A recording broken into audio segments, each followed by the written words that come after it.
Muted. And mountain with birds each other. So that's the thinking there. So okay. Well, the man, the myth, the legend. the myth, the legend. He's like, doing yoga up on the summit of a mountain with birds fluttering around him.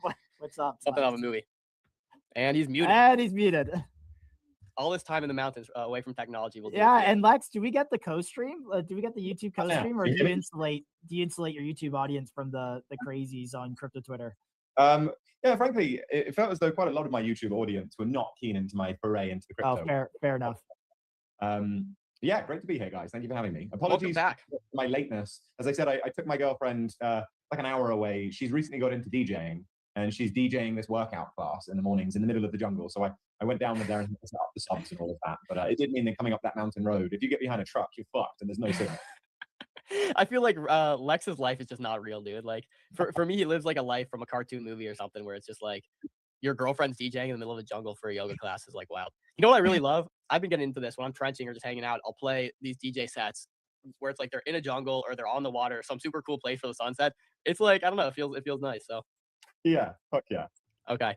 But GSD 2.0, something you've been working on for a while. I think you kind of came to this big release just the other day here. GSD 1.0 has been, as shown on the screen here, insane with its growth. I think you had some of your like all-time high growth days pretty recently as well.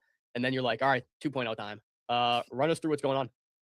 Well, so effectively, I didn't create GSD. I didn't create it with the optimal conditions. The original GSD, I did what I could with what I had, and what I had was Claude Code.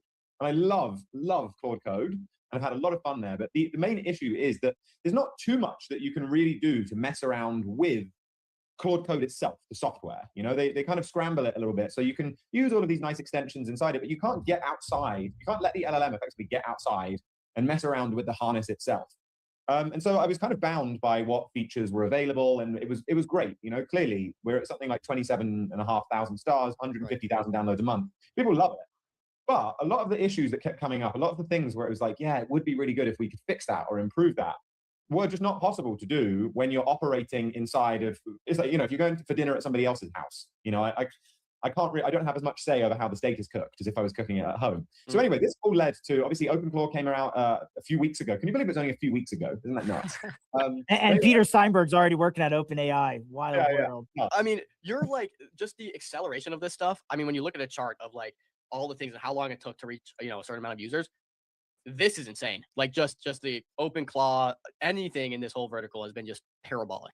Yeah, 100%. And I feel like at the end of the day, it's still a very niche scene. So in terms of the actual global population, it's a very small number of people, of which a very high percentage are using it all. There's just real kind of ADHD in this scene of everybody wanting to try new things. But following on from that point, like when OpenClaw first came out, I downloaded it, I looked around, I was poking about being like, well, what is cool about this? And the thing that actually stood out to me the most was a library that OpenClaw was built on called Pi. And it's an open source coding agent, kind of like using Claude Code or Codex or Gemini, but you can pick whatever model you want. And it intentionally comes very plain. It's very well written, but it's very plain. There's like 4 tools. But the way that it was built, the developer basically decided he wanted to build something that allowed people to just extend it and customize it and make it so their own. That's why he shipped it simple. So anyway, I was playing around with it for a while before I actually realized maybe this is the home. It's an open source tool that can use any models. Mario, the guy who's developing it, is still very active on it. And I just effectively went in and I was like, okay, well, how do I use this as the foundation for creating what I would have always wanted to do, which is a fully autonomous coding agent, which I just couldn't do properly with Claude for a variety of reasons. You could make it work, but it wasn't very observable. One of the things that's so nice about this is, as you can see there in the video, you can watch it work. It's not a black box that you do get a lot of time with people doing like Ralph loops and stuff. The issue is that it's this kind of black box thing where you don't really feel like you're involved in the process because it's this headless mode of Claude or whatever. Whereas this, I figured out a way to actually, at the end of each section or phase, it automatically clears context and starts with all of the context that it needs injected. So it doesn't even necessarily need to go and read a bunch of like the core knowledge files, because it starts knowing what it needs to do every time on a fresh context. And as you can see yesterday, that video ran for 9 hours. That was it building multiple of my projects at once for 9 hours straight. And I can now literally go to bed, go to the beach, go and do whatever, and I can let it run. Somebody's even just shipped an update this morning, which allows you to have messages sent to you on Slack or Discord. So you really can go to the beach. And Time out. All right. I got to break into this because I did watch you last night, Lex. I was thinking, okay, is GSD like building itself, or is GSD building something you're interested in? Like, are we looking at something that's building kind of the machine? Like what's going on? Well, What's so it building? what I had building yesterday was something which I thought could be fun for the Bags hackathon, which I was like, okay, well, what can we do with the Bags API? And also, what would potentially benefit the tokenized side of GSD? One of the ideas that I've had, I think we've discussed it multiple times as well, for one of the things that one could do with a token is just to have a more automated buyback and burn kind of setup, or not even necessarily always burning tokens, but setting up, should we say, like an automated framework behind the scenes that's super simple. That means that I can sell a thing, whatever that thing is, and just have effectively that automatically follow rules of buying a certain amount of Sol, swapping it for said token and burning it straight away, all on chain, and making a beautiful dashboard for it. And one of the main reasons as well is it's like there are hundreds of thousands of people who have used GSD, already. Let's just imagine of those who were to actually want to buy something, how many of those really are ready to like go and load up a crypto wallet to like pay for things?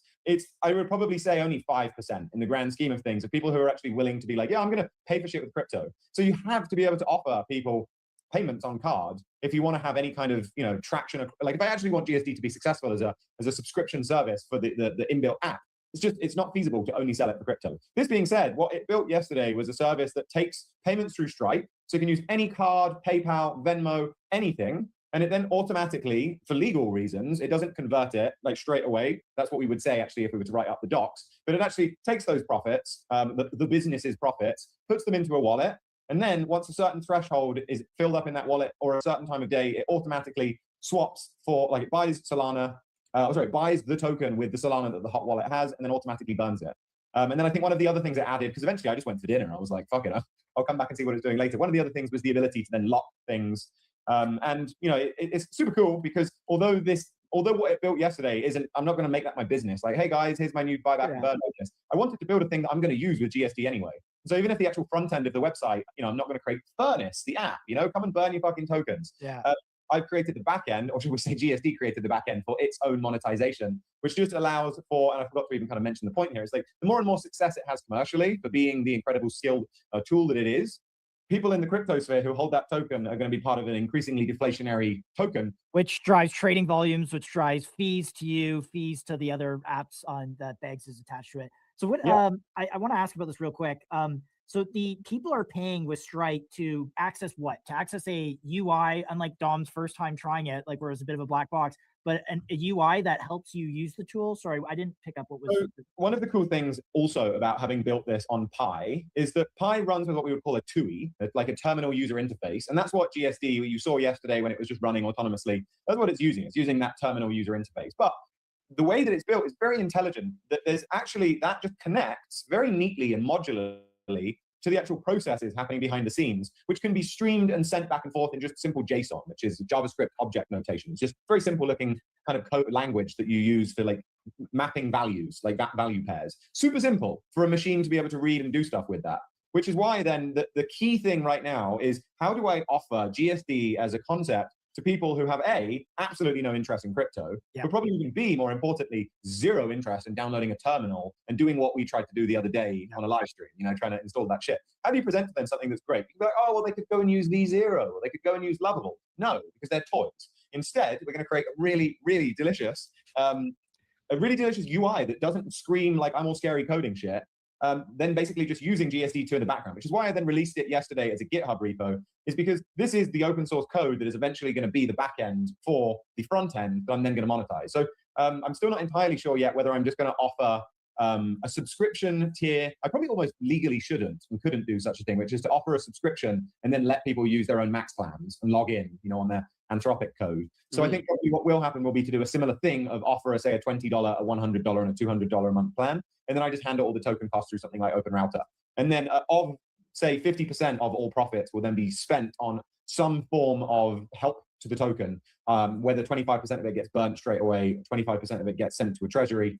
What will actually drive value from GSD beyond the crypto side will be being able to sell this app as a service to people like, Billy Bob at the doctor's office, who's actually really curious and creating. Yeah, but it's not just Billy Bob at the doctor's office. Like we're talking about James Wilson at Microsoft is using this thing. So like we're getting a little further up the technical scale, which is high signal. And shout out Low Cap Hunter, who goes on to LinkedIn and finds GSD and like shows who's using it. should be paid as a LinkedIn scraper. You know, there's all of these services out there where you can pay to scrape LinkedIn. No, just hire low cap. Yeah, he's doing some sort of wizardry there. One thing I really want to cover, you said 50% of the front end profits are going to go towards helping token holders, and maybe you're still figuring out what that looks like. Why did you decide with that, and how has the token and the funding helped you, I guess, accelerate building? Have you been using this money to spend it on like other verticals? Like, how is this looking for you right now?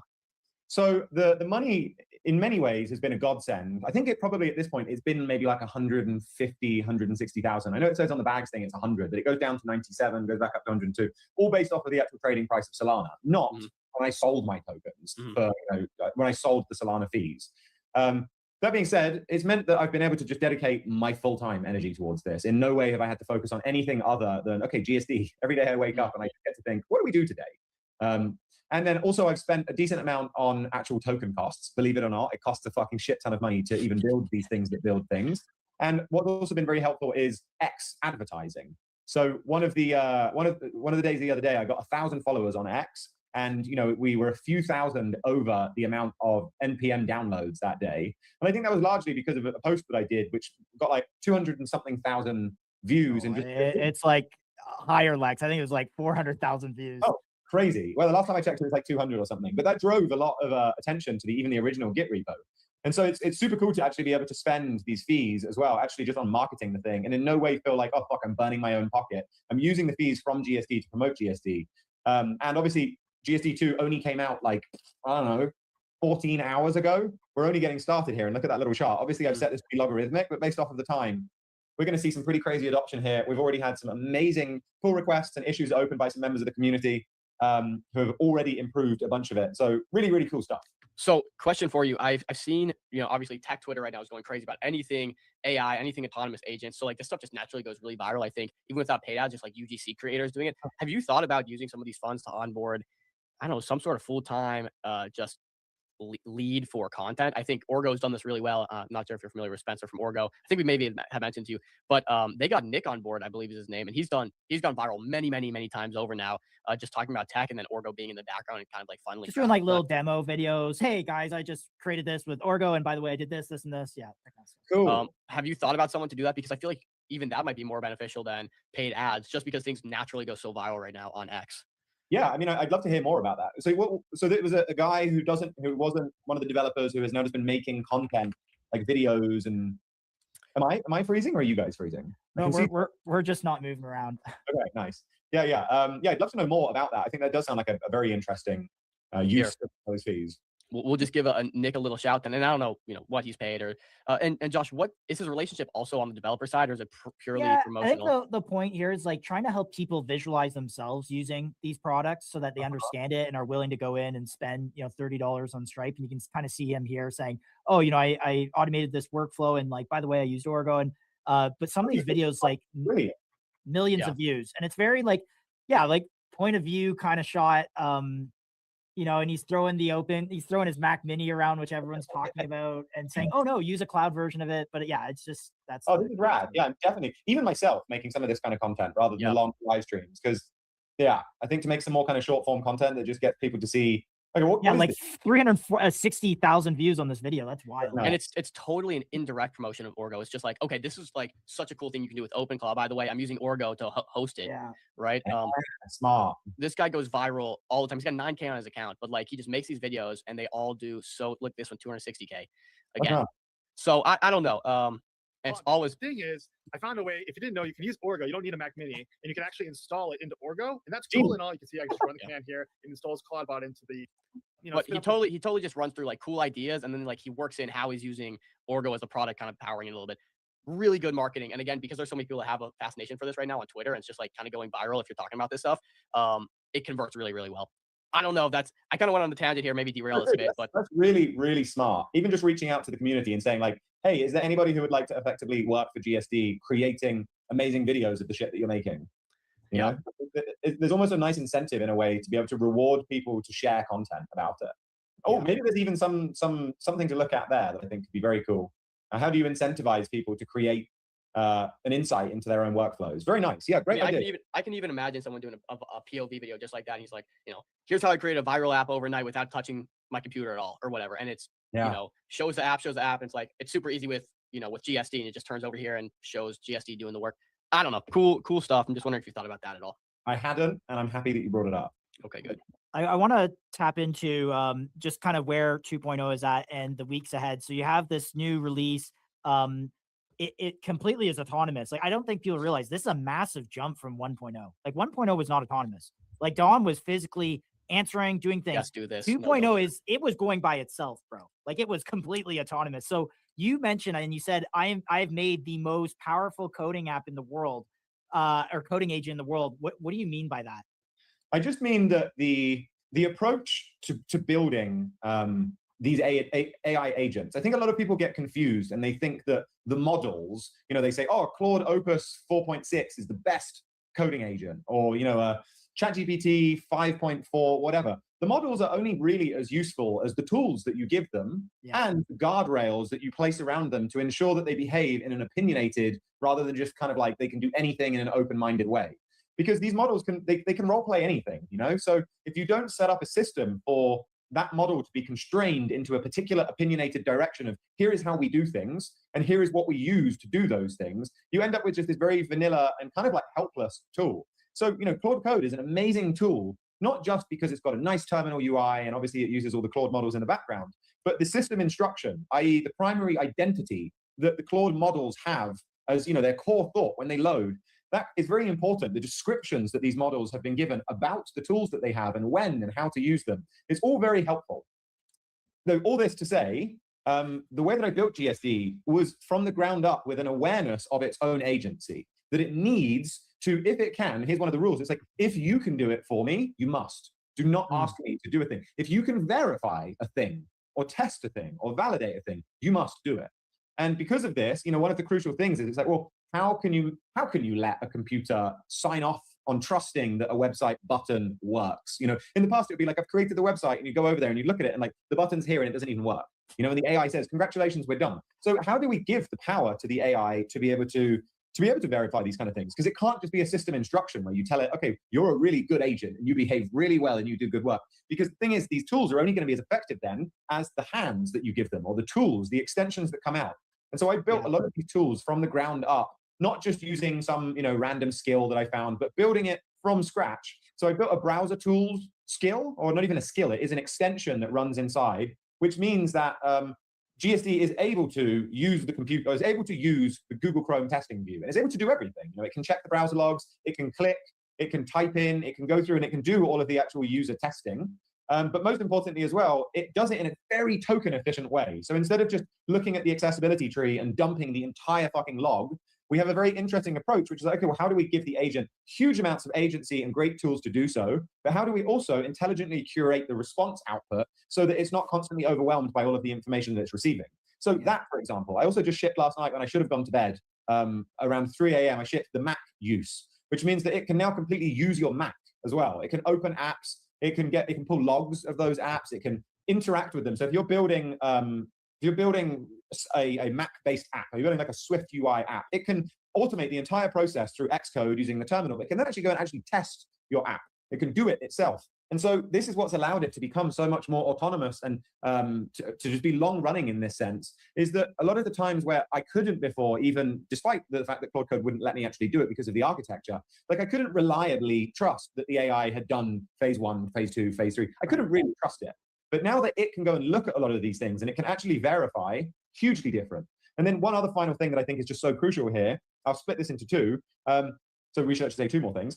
One of them is the complete rethink of what planning is. This isn't just, okay, well, I've slapped it into Pi. Even the reason why I've changed some of the names of the concepts in here. We no longer have phases, we have slices. We no longer have plans, we have tasks. And so the reason why I've done this is because I went back to the drawing board completely and I was like, okay, well, with everything I now know, being sort of unable to kind of just go in and gut the original GSD, what would make planning better? What would make the final step of this agentic flow work so much better? And so one of the things we thought was, instead of planning in horizontal slices, like phase 1 is the database, phase 2 is the API, whatever. Instead of doing that, which is kind of useless, and it doesn't mean you can't do much with just a database, we decided to start planning in vertical slices, which is, okay, well, let's say that slice 1 is authentication, meaning users can log in create accounts and edit their profile. That touches on a lot of things. That touches on the database, but it also touches on the API routes. It also touches on creating a front end for users to log into. And so this was one of the fundamental shifts is I don't want to ever finish a slice, or I don't ever want a slice to be called complete without me, if I want to, being able to sit down and verify myself a slice of behavior, of features of functionality. And so that was a huge thing. And then the final thing about that is when you actually think in these terms of, okay, well, we've given the agent the power to A, plan incredibly. I also completely rebuilt the web research tool. So now it actually doesn't just find web results. It actually uses Brave API to synthesize results. That's beyond the point. The research and planning is so good now. Then you obviously have all of these amazing tools and you've given it this system prompt that empowers it to know that it has a lot of power. But then as you can see here, this picture on the right or whatever, one of these is just going to disappear and the screen is going to go blank again. And that is this automatic context clearing, which is the key that allows for this to run for 24 hours straight without you blowing through and getting a bunch of context rot. So these are even early day guys. That's why I even put it out as just this kind of beta version, because I'm sure the community is going to help so much with this as well and just pushing this forward. But what we're standing on as the foundation here is such a radical improvement over GSD1. That's why I had to make another Git repo, because it's a different tool in its own right. My head is exploding right now, Lex. And I think like a lot of people are missing this right now. And I really want to talk about the Bags Hackathon plus this 100K challenge. We asked everyone use of funds for the 50K of the 100K challenge. Was that a question? Yeah, sorry, that's a question. Yeah. What would I do with the 50K? Yeah. I think the last thing that I had said was that I was going to put 20,000 of it into LP and then lock it. I got a lot of then people saying, oh, actually, we would rather you just use it for, sporadic coordinated buys and put it into like a locked treasury. But I'm not totally sure yet. But I think that because obviously the 50K that I get, the 20K of that, I think would be nice to earmark directly, however it ends up being used, to put back into the chart, whether that's through providing liquidity for coordinated buys or even burning it, who even knows. And then of the other 30K, I'm going to use that to fucking go ham on marketing this thing. Nice. And subtract whatever it costs in like model costs. The rest of it, I think, will be very helpful to be used in just spreading this. I mean, this could go so insanely viral considering what GSD1 did. Yeah. This is insanely viral too. Children are turned into mindless vassals who now they look up to some twit instead of looking up to Thomas Jefferson or looking up to Nikola Tesla or looking up to Magellan. I mean, kids, Magellan's a lot cooler than Justin Bieber. He circumnavigated with one ship the entire planet. He was killed by wild natives before they got back to Portugal. And when they got back, there was only... But why?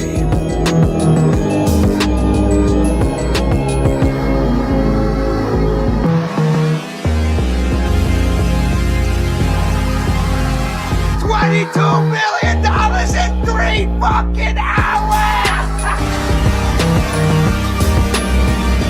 There is no nobility in poverty. I have been a rich man and I have been a poor man, and I choose rich every fucking time.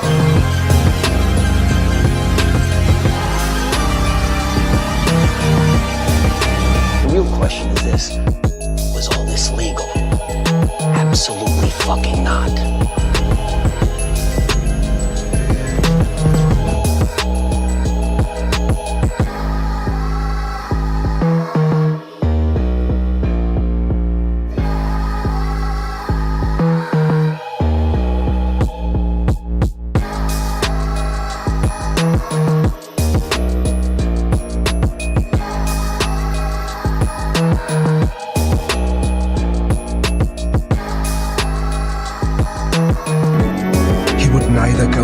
The feeding grounds at the edge of the ice, nor return to the colony.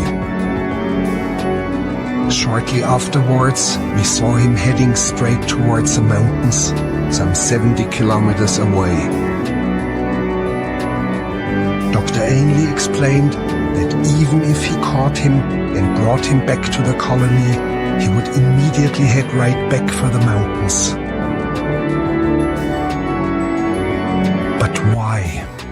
What's your dream? To go away. To go away. That's right. Do you guys want to drink? I don't understand why everybody has to be so judgmental. I understand why mom's judgmental. I think it's because she cares partially. I think it's also partially because everyone else is looking at her like, hey, Cody's just a bum. Cody's this, Cody's that, Cody's this. Cody's me, bro. Let me be me. I wanna heal, I wanna feel what I thought was never real. I wanna let go of the pain I felt so long. Erase all the pain till it's gone. I wanna heal, I wanna feel like I'm close to something real. I wanna find something I wanted all along. Somewhere I belong. Yo, yo, yo, yo, yo. We're back. baby. GMCG. Thursday. Banger. What up, Joe? Chilling, bro. Chilling. Yeah, dude. Big stream for the boys today. Oh yeah, we're excited. I think we're the first to break Avi's $5.5 million raise. Some big angels. I think Waymo CEO is in there, or founder, along with some other really special guys. We got Pump Phone on too. Someone that was at Mountain Down not long ago. Dude, gonna be a banger. Banger stream today, boys. So hopefully you guys are ready. We got a lot. We got a lot to go through here. So we have our first segment coming up in about 15 minutes. So we'll go through some high level stuff first. We'll go into the Avi Patel interview, and then we'll close out with some alpha. We'll touch on all the charts.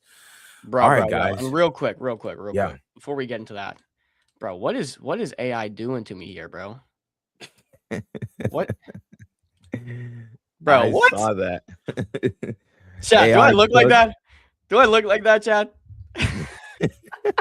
AI cooked him. Chipmunk D, bro. I look like Chippy D right there, like a chipmunk. It's all good, bro. Jeez, it's all good. We'll get. They got Avi spot on, dude. That's like they literally just took the picture from Avi. Spot on. They're like, okay, and insert retard. Okay. No, but retard. But nonetheless, banger. I'm really, really excited for this one.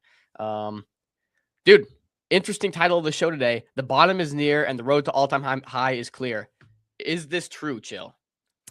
Yes. All right. Let me share my chart here real quick. And I mean, it's not really much different from what we have been showing you guys already, right? Like if you look at the chart that I initially had up for quite some time, it's kind of been this sort of like summer bottom type of thing. So I still think we have, at most a couple months, like, maybe 3-4 months. But at the very least, I mean, who knows? We can get like a mid Q2 bottom as well. But I'll say, why do I say all of that? Well, I'm looking at how things are lining up on lower time frames. Let's go to the 12-hour. We covered this a little bit on Tuesday, and I basically said, we have all of these like unswept lows that where we've built up liquidity below. It would make sense for us to do exactly what we did in January, right? Like in January, we tested a major resistance area, and then we kind of quote unquote broke through it to make a marginal higher high, and then we just dumped everything off, and that happened on the 14th. So as we approach the 14th, we're faced with basically the same scenario, where we kind of peaked above the key resistance that we have locally, and now we're looking like we're going to make a marginal higher high, and then going into the 14th, and potentially it might look the same.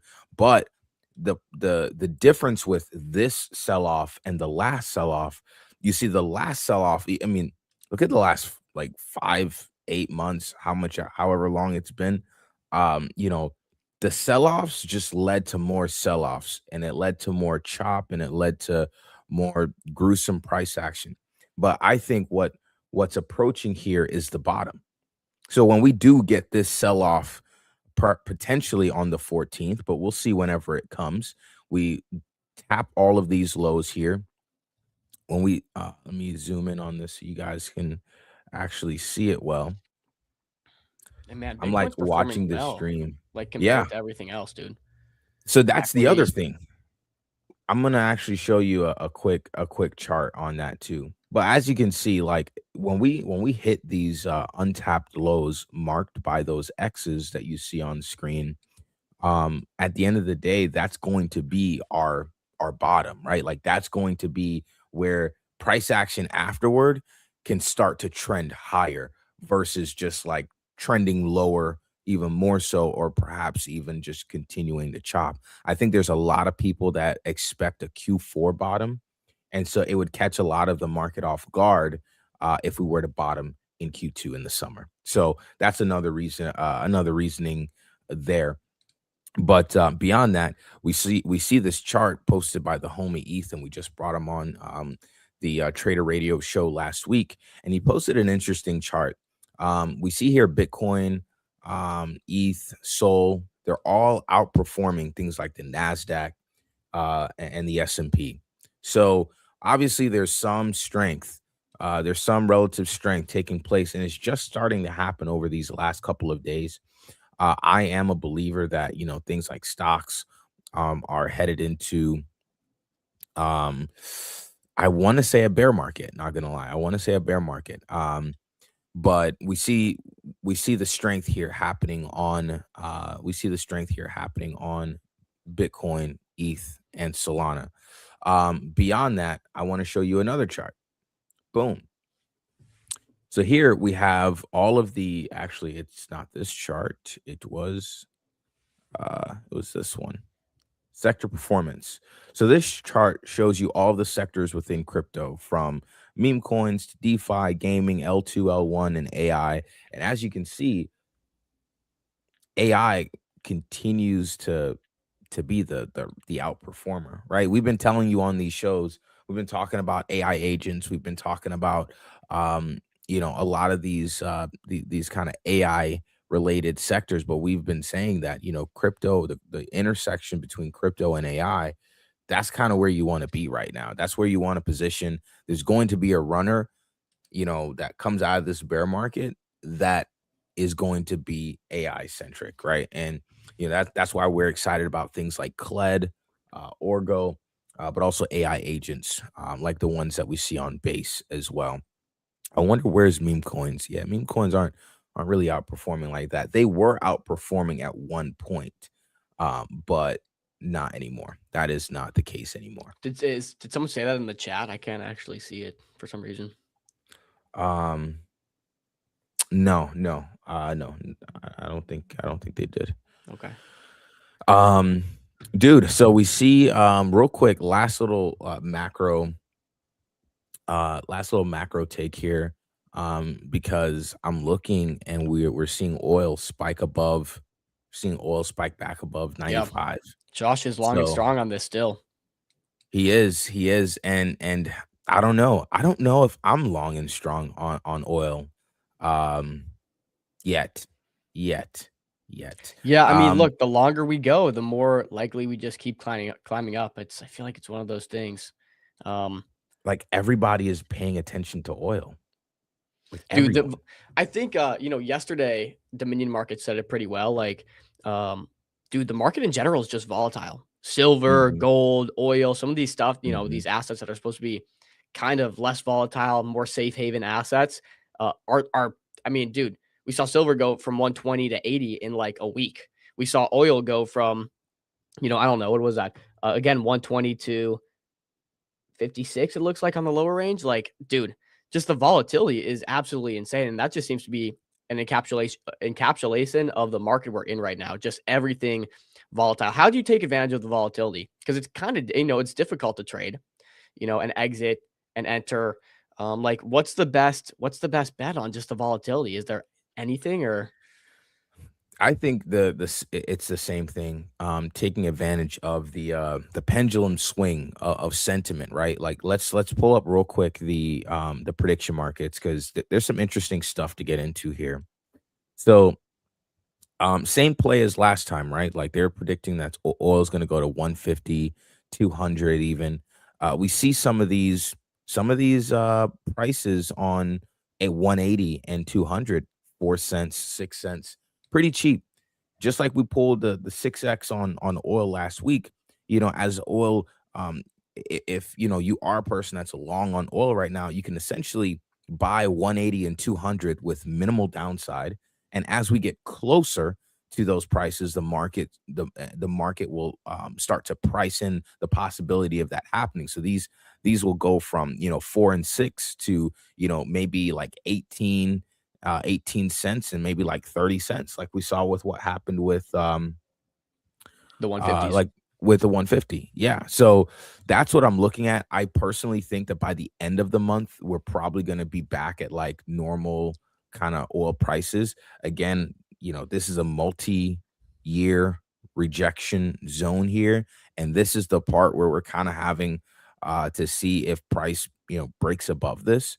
But even if it breaks above, if you look on the 1 month, we don't spend a lot of time above $100 historically for oil. We haven't spent a lot of time above $100. So that's why I'm like, okay, we have to see, because if Trump is saying, hey, look, it's a victory, we're winning, this will be over soon, then like oil prices should go right back to sub 90. And if you notice here on the prediction markets, if you look at sub 90, sub 90 is okay. So sub 90 right now is worth 3 cents. Well, this is yeah, okay. So will crude hit by the end of March? I guess you would need a different market for this, right? Oh, or you would take the opposite side of it. Okay, I see. Yeah. So you'll just hit the no. You'll just hit the no on this one. Because we just went End to of March is below tough. 90 yesterday, right? But that's why you don't hold until resolution. You don't hold none of these until resolution. You literally just hold the price swings between sentiment as like I like to approach a market. When I first look at a market, I look at what is mispriced, what's like low, what has the best R&R, and it's typically these sub 5 cent outcomes, right? And then you have to now you filter that. That's your first layer of that's your first filter layer. And then your second is, okay, what's actually possible? My first filter is, okay, what's sub 5 cents? 200, 180. And I take note of things like the no share on 90. Oh, okay, what's possible? What do I actually believe in? What's the probabilities? Maybe we spike up at first, so maybe these go crazy, but maybe in 2 weeks, by the end of the month, we're starting to trend down below 90. So maybe I buy a little bit of 90, maybe I buy a little bit of 200, and I just sit on those and wait until price spikes, just like it did last week, and then just cut profits nice and quick. Right. Yeah, and with this too, it says, I think the title is a bit deceiving here. It says, "Will crude oil hit blank by the end of March?" I read the actual resolution details. It needs to close above these levels. Okay, it needs to actually have a daily close above these levels, I believe. So not just hit. So Yeah, like when we got down to 90 or whatever, and I don't know the exact numbers we got to, if it didn't close, it doesn't count. yeah.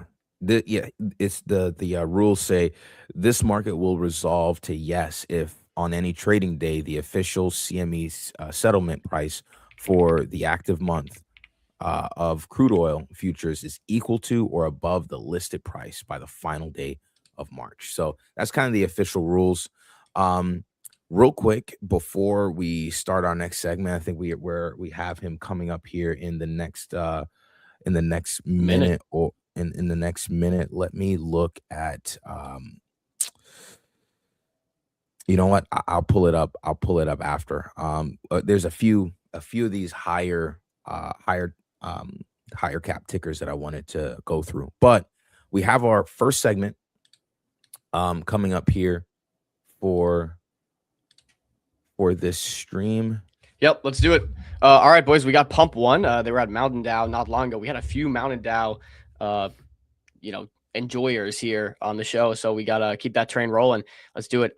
Dean, is it M's or EMS? Welcome. It's EMS. It's definitely EMS. Everyone always says EMS. I think it's an American thing, emergency services, right? So we're here. You know what's crazy, Ems? I actually used to work in EMS, so Yo, like, that's yeah. the first thing I listen. Hey guys, thanks for having I us. think about. Let's go. What's up, Dean? What's up, Dean? Yeah, I'm good, man. Good. I'm just currently transiting to work, so I'm going to stay on mute a little bit, and I'll just chime in. No worries. As and when the questions come, man. I don't want to ruin the stream with the bad audio. Dude, well, you sound good right now, so just pop in whenever. We'll let Ems take the lead on this one then. Nonetheless, boys, we appreciate you coming on. We're excited to learn a bit more about what you're building. Seems like you're building around the Solana. Is it Seeker? Is it called? Or maybe I'm off with that. So this is the thing, right? So we're actually building a trading optimized device. And when you automatically look at it, you see a phone. So people automatically go, oh, is this competition for the Seeker? But I think that we've got two different roadmaps. So for the Seeker, it's more for devs, builders, anyone that wants to release any sort of D app.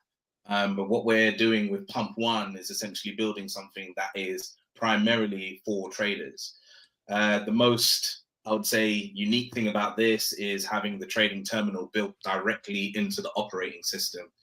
And all that means is for non-technical people like myself, when you're thinking about this product and when you're communicating with your friends, trying to get in on the latest token, whatever that may be, there's no more copy paste, fat thumb fingering, trying to get in as something's about to launch. The operating system actually recognizes an address on site. So as soon as it pops up on your phone, you've got a trading keyboard that launches, and then you can operate sales, buy and sell from there.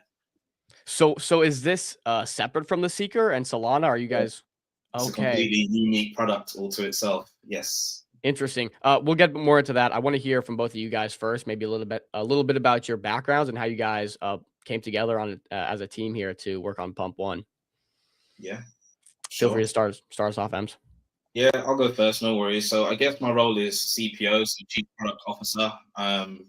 Means is I think about how this product's going to grow as we go through its lifeline, how we're going to distribute it to different people, also thinking about the mentality behind the users of this phone as well. So it's a mixture of art and design, just general product knowledge, and sales and BD as well.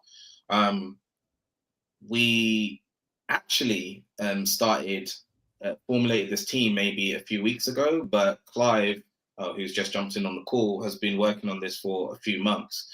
The best thing I would say about this as a product, and there's very few products that have actually entered into this Pump Fun hackathon as well, which we're a part of. If not, we might be the only one, I think. I could be wrong. But the thing is, there's actually something tangible there. And we've already established our operation and production routes already. So this isn't, we've taken a random idea, we're attaching to something, and then we're hoping that it somehow makes it over here. It's no, we've already established these routes, and the Pump Fun meta was something that made perfect sense for what we're doing, especially since we're aiming this at traders. So my background is predominantly sales, BD, and I've spent 7+ years in game design. So that's gamification, actual games, so like video games, but also gamification of consumer apps as well. Sweet. Clive, Dean, maybe you guys want to pop in and just give a quick intro. Yes, I can go next. So Dan Dean, I've kind of been in the Solana space for about 3 years now. I will be the lead dev. We will take on pretty much the mapping out and the routing and the main architecture for the OS. So my background is in making software and apps, mainly on Solana. Have ventured out to EVM chains.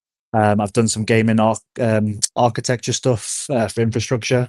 But yeah, mainly around gaming is where I started, and then started to move into more technical stuff around payments and stuff. And then now obviously venturing out to something a little bit more, I don't know, more interesting. The layers that come to making an OS are really intricate. So for me, this is a technical challenge that really gets my brain going.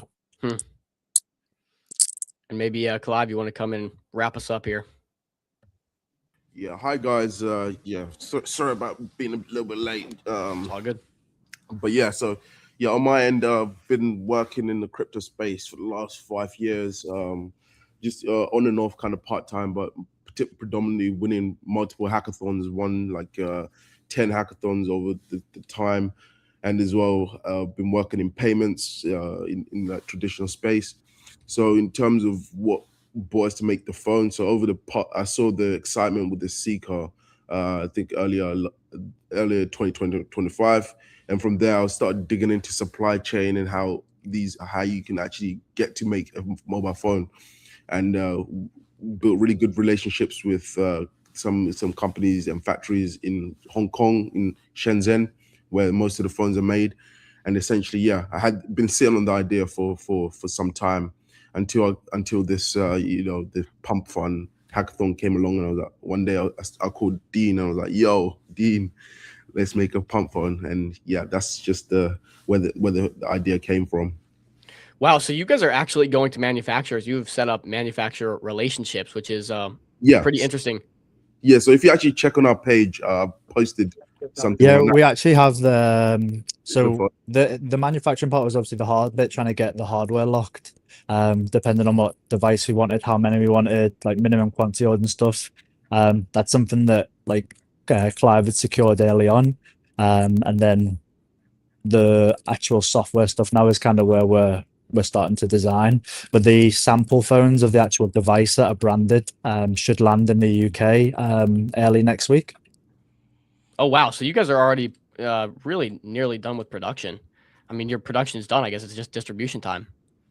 I think for us, it's not so much. I think the key word is sample phone there. So not to jump the gun on that, but I think that the production route is already established. I think that's very important to say at this stage.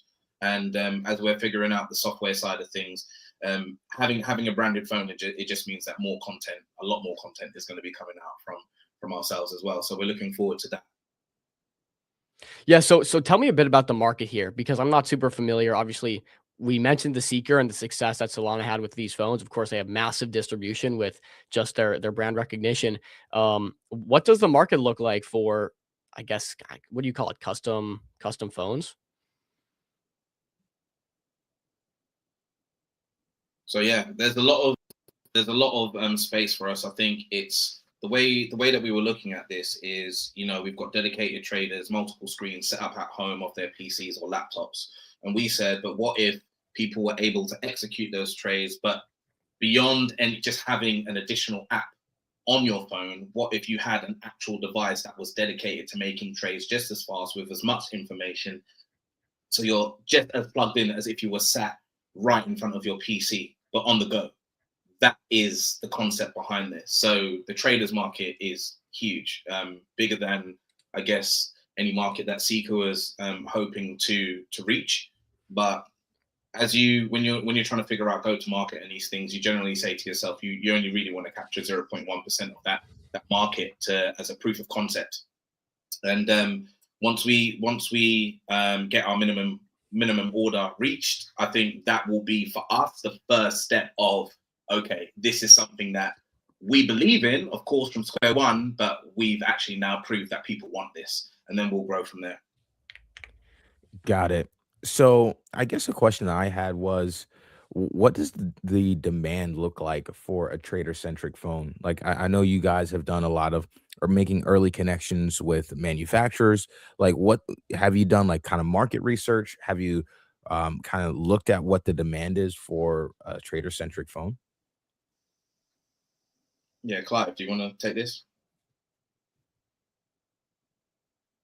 Yes, sorry. So yeah, so as just to add on what Ems mentioned, that you only need to capture 0.1% of the market. So if we look at the Solana ecosystem, probably Solana's ecosystem, probably 1% of those, or maybe 2-3% are serious traders. So these are people who are looking for edge, and the Seeker just doesn't do that for them. The Seeker was a crypto phone trying to be a phone. We are a trading device that happens to be a phone. So we're trying to really cater for this 1%. And even though the numbers might be very small, but if we can create a genuine, true experience for those users, a hyper-focused experience, I think this is definitely going to take forward. And as well as at Mountain Dow, when we showed people what we're working on, everyone's eyes opened up. So I'm not sure if you're familiar with Mountain Dow, but it's full of some of the best developers in the space, and everyone who was there. And there were a lot of traders there, and they were all validating that idea. They'll be like, oh yeah, I'll buy this. First of all, you think, oh, it's a phone. You think it's a gimmick kind of thing. But once we actually showed them some of the tech and some of the OS stuff we was working on, they were like, oh, this makes a lot of sense now. I think there's a video. I don't know if you had much time to look on our page, but there's a video of us actually showing. So this is like an animation, but we actually started cooking up some of the OS. So if you go on the X, you can scroll down. It should be one of our posts. So this one, the second one, not that one, the one below that. Right here. Okay. Yeah. I'm not sure if audio. Does audio play or no? Yeah, I can do audio real quick. Yeah. One second. Let me just reshare that then. Make sure the audio is working good. Okay. Yeah, we'll play this real quick, and it'll be a good way to kind of preview what you're saying. Yeah, exactly. Hey, what's up, bro? What are you working on? Hi, man. So I'm currently working on the Pump One Phone operating system. So what we've done, we've built the trading layer natively to the OS. So if a friend sends you a contract address, the phone will be able to detect it, and you can either quick buy or press trade to view the various trading options at the bottom here, and you can either buy or sell, or even view the chart. Wow, that's amazing. I'm bullish on Pump One. Wait, so walk me through maybe a little bit more on what's up, bro? What kind of features you guys offer special to this phone. Yeah, so this is just one of the many things we're looking to do, but this is our core feature. So essentially what's happening right here is your friend sends you a contract address. Let's say in any app, this can be Snapchat, this can be on Twitter, this can be anything. So your phone will be able to detect that contract address natively to the operating system. So this is not like you go to another app. So the terminal is built into the operating system, and you'll be able to buy contract address, or if it's like your friend sends you their actual wallet address, you'll be able to differentiate. This is a wallet address. Should I send money to it? Kind of thing. So we're really trying to make that intelligence layer native to OS rather than just some separate app. If that makes sense. Do you want to speak towards Dean? Do you want to speak on like future features as well? Yeah, sorry, I can't hear what Clive just said. Clive was talking about the trading terminal, and I just didn't know if you wanted to add any other future features as well. Yeah, so the main two features that we've got at the moment, obviously the full feature list won't be released. The only stuff we've released so far on the timeline is a dedicated Pump One wallet, which is Wallet One at the moment. That's kind of in build, and then the other feature obviously is what Clive has just shown. For us, they're the two things that we're going to focus on at first, because the wallet security features inside the wallet. There's certain features in there that will capture most of the stuff that you'll see on most trading terminals and stuff. And then obviously the Pump Fund trading terminal will be featured as an app on there as well. So they're kind of like the three main ones. The rest of the features stuff isn't released yet. Got it. We got some questions from Josh in the chat here, actually. Is this physical phone being manufactured? I think you guys already pretty much answered that. But when will it be delivered? And do you guys have any pre-sale that's ongoing? Yeah, so yes, it's being manufactured. If not already, we'll be posting today some shots from the factory of it actually being produced, to get to that final product that you'll have in your hand. And yeah, we don't have a set release date as of yet. And yes, we will be opening a pre-sale as soon as we're ready. So I know that sounds all very ominous, but we're taking this a day at a time. We don't want to just start putting out dates there that don't make any sense, because we know we're going to be held to these. So as soon as we have solid answers, we'll definitely be communicating that. I'd say the best thing is to ensure that you're following our X account, as we'll be throwing up all of our updates on there, so you'll know exactly what's going on. Got you. And can you walk us through a bit of roadmap, what you guys are currently focused on and heads down working at? Yeah. I think for me, from a product side, as I said, is really just testing is there that demand? And that's the first real tester for anything, service or product, right? It's just getting it out into the world. You're looking at essentially for us of the world trading market, it's trillions of dollars. So 0.1 of that, you're looking at probably about $2 billion market that we're trying to capture in its entirety for us. So I don't know if Dean wants to speak more to the technical side of things, but for me, I'm just really interested to get a pre-sale open and really just have a look at numbers. You know, that's when we'll be able to project and see from there. Got you. Yeah.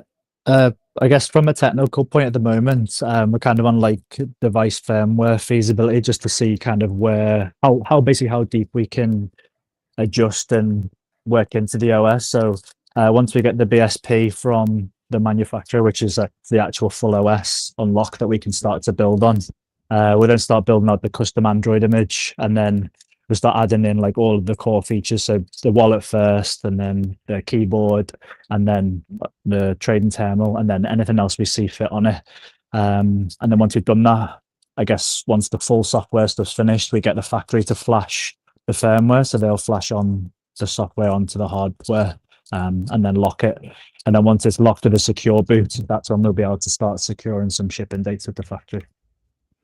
Gotcha. So when it comes to, so this is a trader centric phone. So that means this could, like, you guys are essentially coming up with a mobile trading terminal. Now we see terminals are out, you know, you have your Axiom, your Photons, your Trojans. Would there be a way to kind of like integrate the phone terminal into a terminal that you already use, so there's sort of this like continuous stage of activity?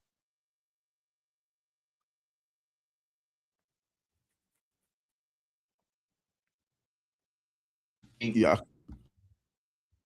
Sorry, I was muted. Do you mean in line with the types of, say, like a pump fund? You mentioned Axiom, you mentioned Photon as well. Do you mean as far as like a partnership, ongoing partnerships? Not maybe not even a partnership. I would probably describe it more more as an integration. You know, you're doing maybe you're setting limit orders on your phone. Like when they hit, can you track that on your device? Or can you track that on your terminal? Yeah, I can still only hear UMs. Oh, okay. You want to relay the question? So basically, via the trading terminal, will we still be able, or will we be able to integrate things such as Axiom or Photon via the trading terminal? It depends what sort of partnerships we move on with. Obviously, the idea at the start will be to keep everything so exclusive to ourselves. Whether the partnership makes sense or not, moving on with the future is something obviously we'll decide as a team, and then obviously again with those guys as well. It's not something that we'll decide now. It's something that as we grow and we venture out into different avenues, we can start to look at those types of partnerships. But at the moment, we're committed just to building something that would be fully operational on its own without having to have any partnerships. Got it. Well, I think we covered quite a bit already. As we kind of wrap here over the next, we have our next segment coming up here in the next couple of minutes. So as we wrap here, I think one of the things that's good to cover would be one, the token. But first, let's cover a question in the community chat. Crypto Jones says, "Best of luck to them. This is an insanely difficult market to break into. A multi-billion-dollar company like Solana can't even do it." Like, what would your response be to someone like that? You know, kind of recognizing the difficulty, but where's your edge? How do you break into an industry like this? I think first of all, it's just really understanding where we're at compared to, say, an entity like Solana. If we think back to early Apple or early Google days, if you were to Google these entities, they both have famous pictures of the sheds in which they started. Now, just because our team is located at different points around the world, we are very much in the shed stage, except that we've got, as I said, the product line, the actual manufacturing set up already as far as our edge. We're not we're not pitching software on top of hardware that doesn't exist. We've got the hardware part sorted, and we're now developing out the key software parts to this phone at this moment in time. So yes, it's very easy to say, well, you're not here at a multi-trillion-dollar company evaluation, or it's going to be difficult. Everything is difficult. As I said, we have to take it in steps and stages. We have to prove first and foremost that we've got those numbers in those pre-sales. From there, we can project. And from there, that's when a lot of key partnerships will suddenly come to life, because we, as Pump One, have proved, hey, actually, there's a market for this. People actually want this, and we've got X amount of orders ready to go. Are you with us? And then that becomes a completely different conversation. So yes, we understand it's a tall order, but we're in a space where I think you need to be able to dream big, and I also believe in the team and our capabilities to actually get that done. Got you. Well, I think that's a perfect way to kind of wrap this interview up. We appreciate you, Ems, Clive, Dean, for joining us here at MCG. Wishing you guys the best as you build in the Build in Public hackathon there with Pump Fun, and definitely wishing you guys the best in the future. We'd love to have you back on the show as you guys kind of build towards this grand vision that you have. Thank you so much. Thanks for having us. Absolutely, guys. Best of luck to you. We'll talk soon. Cheers, thanks, guys. Take care. Peace. All right, guys. All right, we got to jump here to Avi. He got to speed up the timeline a little bit. There was some stuff he had to get to. So let's just get straight into it, man. Banger announcement from Kled. You guys can see Solana reposted. Seems like everyone's kind of talking about this right now. Just raised $5.5 million. So without further ado, Avi, welcome back. What's up, guys? Can you hear me? We can hear you, dude. You're doing big things. I appreciate it, guys. Yeah, I had to come give the MCG first, as always. Yeah, dude. Bless. That being said, bro, let's get straight into it, because I know you got a pretty tight timeline here. So, man, quick update. What have you been up to? Yeah, I mean, look, we spent the last like 2 months basically fundraising. It only actually took a month to close, but all of this preparation work and the massive stuff we have for the next 2 weeks, like, all took another month to prepare as well. Yeah, the post that really started this was the post that is like pinned to my personal profile. When that like went up, like, I don't know if there's probably not many people in the Kled holders chat that are watching. There might be, who knows? But I was spamming the holder chat, the whale chat, like almost every AI lab and like big VC messaged me, like Google, Sequoia, A16Z.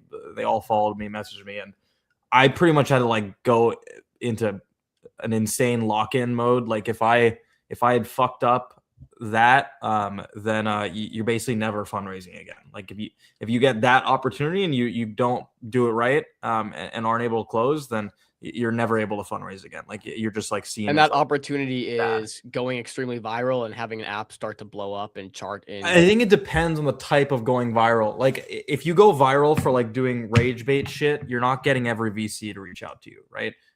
Like this post got more VCs to reach out to me than the fundraise announcement post, for example, right? Like they want to see like intellectual stimulating things, and this did the job pretty well. So like going viral in like a tech moment is probably the best way to put it. But we did that, and I had to lock in. Like I couldn't fuck that up. So yeah, I'm glad we didn't. But we just raised the like 5.5 from some pretty awesome investors, from founders of a lot of big labs and robotics companies, and yeah, now we're here. Okay, so talk to me about this recent raise. Timeline looks like you post a viral video. Everyone in San Francisco, Silicon Valley is, trying to get to you, trying to invest.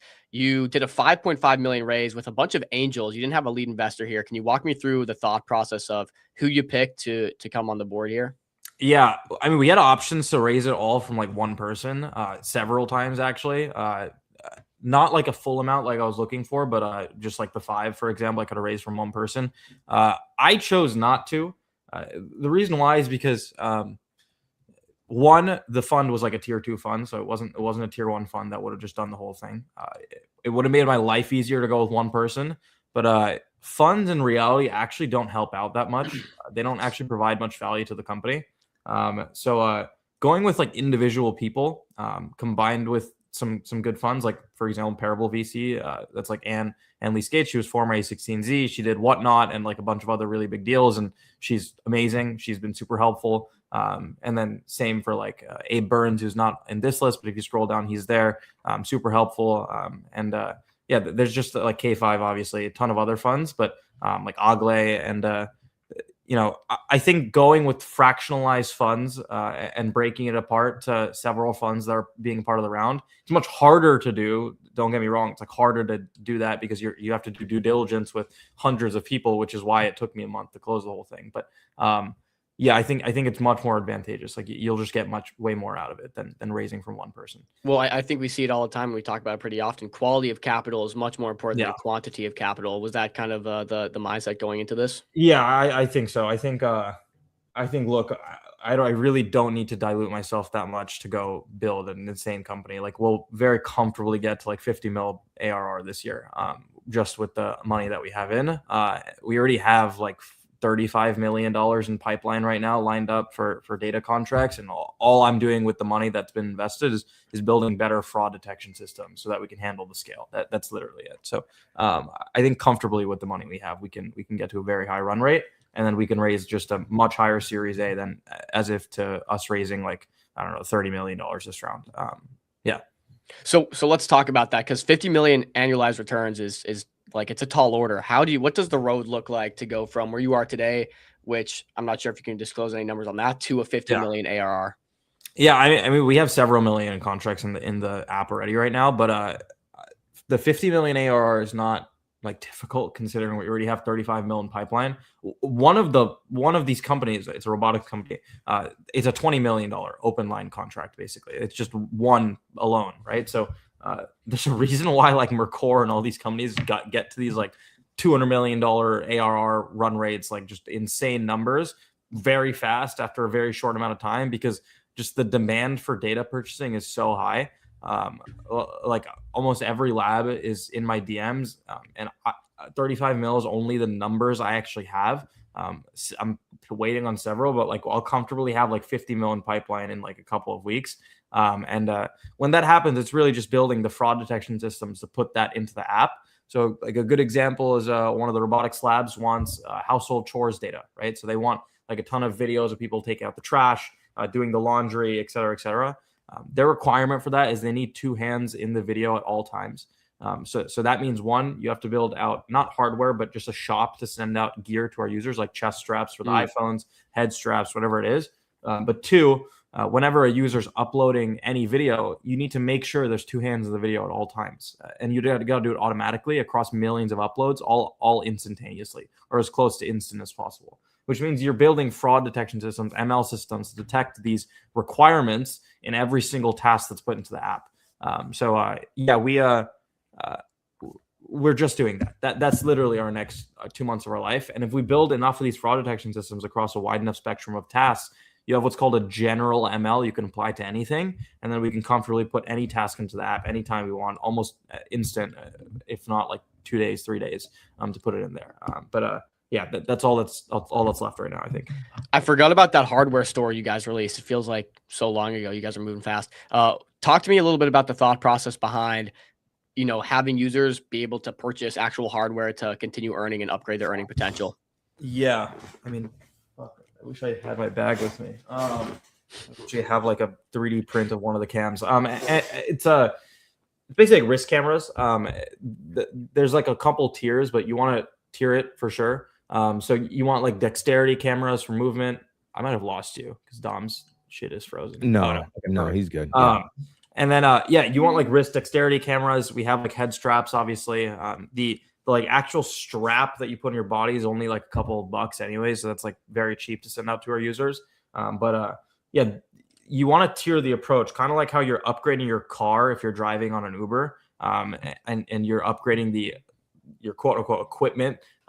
It's the same thing here. Like you want to invest into yourself as a data collector, like your career as a data collector, you want to invest into it. So our good job is like provide the best tooling that we know is in high demand for the tasks that we're collecting data for, and then give that out to our users. That's it. Got you. I think you also mentioned in this post or a previous one, someone's making about $7,200 a month. What does earning look like, earning potential? And maybe how do you see this evolving into something like an Uber or entirely new job vertical? Yeah. I mean, it comfortably will in the next couple of years. The only thing we have to do is personalization. So we want to make sure we find out exactly what you're good at uploading and recommend you hundreds of tasks in that niche so that when you're going about your everyday life, ideally, we're recommending you a task every hour of the day that is according to the schedule that you're going about every single day, right? So kind of creepy, I guess, but yeah, we want to like consensually have a user give like the updates on what they're doing with their life every day so that we can very easily plug tasks into their daily life and notify them and ping them and update them saying like, hey, if you want to make some money here, like you can just take out your phone, record what you're doing right now. So that's the way you increase the earnings for the average user. It's just personalization plus hundreds of tasks, thousands of tasks rolled out into the app every single day. Yeah. Cool. You've had some pretty big announcements. It seems like they just keep coming. Talk about some of these partnerships. You partner with WAP recently. They're an extremely viral company, I believe, backed by Tether. Maybe walk us through the relationship here, how this came about. Yeah. One of my very close friends, Nicholas Montemetti, like recently, he's head of consumer at WAP. So he connected me, and then we didn't talk for a while. And then Cameron from WAP reached out, and Steve and I met in person, and they reached out and they pitched me the payments platform. They already worked with like Micro One and a few others, although Micro One doesn't have a actual like app like we do. But I think they're using them for the back end stuff. WAP is very cool. WAP is WAP on my side at least is less of a tech bet. It's more of a founder bet. The founders are just like very, very responsive, like understand consumer very well, are willing to work with you on like every level. It's like just not the same level of personalization I would get when I would be working with Stripe, for example. I'd rather work with WAP. So we're going to explore the payments relationship here. And we're going to roll it out into the app very soon, but it'll make it so that globally you'll have access to bank withdrawals, any currency that you want withdrawals in, including crypto, and then also having access to like local centralized banks, like whatever it is, up to you, in like the most rural of areas and regions. So WAP is great. They're also helping us onboard like all 15 million or whatever of their users onto CLED as well. So we'll have a very high user uptick anytime we want from them. Yeah. Okay. Speaking of user uptick, I think early days people were worried that, okay, demand's here, but maybe supply's not there. You've kind of been able to fill both sides of it. Let's talk a bit about the demand side. You guys were charting in a lot of different countries on the App Store in the finance category. Obviously, WAP's going to come in and put all their users onto CLED. Talk to me about how growth is looking. I think the website's gotten really good traction as well. So just maybe updates on that. Yeah, I mean, we're 300K, and I literally told my marketing team to stop marketing because I can't handle more. Eli has a heart attack every day he opens our Supabase and checks the user sign up count. And then he has another heart attack when he checks the upload count. Until I build out all this fraud detection stuff, it is just the dumbest idea possible to market this. I literally don't even want to post about it sometimes, because if we get to 1 million users, we'll just burn so much cash from just bad uploads sometimes on tasks that we would rather focus on once the fraud detection is fully up and running for the newer tasks. So I'm not worried about user growth. We Luke and Nets invest in the company. We have tons of people that just are the best marketers in the game. So they've already connected me to all those people. And I don't know if you've seen it, but we've been posting on every big meme page on Instagram, Twitter in the last quite literally 24 hours. So we can comfortably hit 1 million users anytime we want. The second we launch Android, we'll hit 10 million users day one. It's everyone's begging for Android because it's in a lot of these like rural areas, like they only have Androids. Like I'm pretty sure we have every Malaysian iPhone with the CLED app right now on it, and there's probably only 50,000 of those iPhones. So yeah, comfortably user count is not hard to get up there. Yeah. Is Android going to be like a catalyst for you guys once everything's in place? Are you waiting to just drop that and do a big rollout? Yeah, I mean, Google messaged me and a couple others, so I'll most likely work with Google on the rollout for Android. So, but that's only when the time is right. Like, I really don't want to hit a crazy high user number. I'd rather focus on just like finishing the fraud, and then when it's perfect, and I also have the pipeline in from the labs fully built into the app. Then when I say pipeline, I mean a large pipeline, like 100 million contracts into the app. Then I will comfortably launch Android, where I know I'm not going to be just like burning cash, basically. Yeah. How are those conversations going with data labs and people that need this this demand on the data I mean, side? the conversation pretty consistent. Like the way these like deals typically work is they send over a spec sheet. So they'll send over a document of what they need. Also send over a requirements document on like the very niche stuff, like for example, 2 hands in the video type of stuff. Yeah, they send over everything, and then all our job is to just engineer it and put it into the app in the best user form factor possible, which we've done a very, very good job of so far. You'll see that in the version 3 update, but there's like very complicated tasks that we've dumbed down as much as possible for our users, and they have like much higher pay rate compared to anything else. Yeah, I think I saw a stat too where, or maybe this stat was from a while ago, but I think it was like you guys were pulling in more data than a bunch of the big social platforms combined. And Josh has a question on this. But how do major social platforms view CLED and what you guys are doing? And then how are you comparing to them in terms of like just data intake? Yeah, I think data intake is going to like be massively upticked for a while. Sorry, I completely just didn't listen to a single word you said. I like thought of some work thing, and I don't know what happened to my brain. Let's run it back. Repeat the question. Yeah. I like wasn't even thinking. My bad.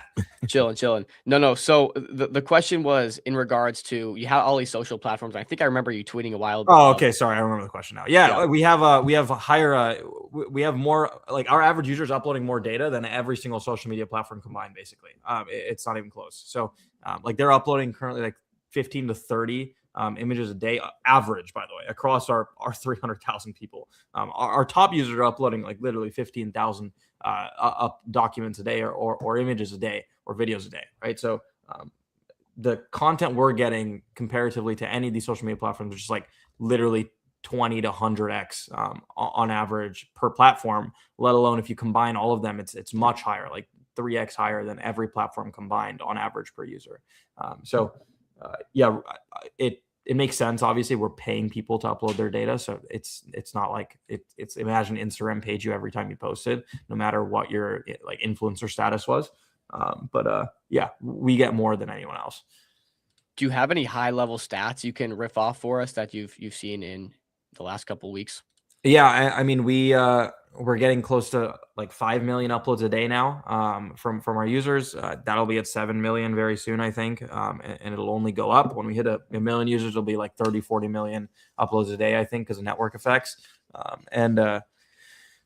Yeah, we also get like 15 to 30, like I said, uploads per day per user, and that's across the average. Our top 10% is uploading like 15,000 documents or images or videos a day, yeah, I think I think this is also translating the special tasks a lot. Like the general uploads are taking up probably half, while the special tasks are also taking up half. So we're getting a lot of our uploads coming from these like very high level tasks. In fact, the version 3 update is pretty much, it's not getting rid of the general uploads, but it's making it like less focus of the app. Like we want you to specifically be doing things that we want you to do.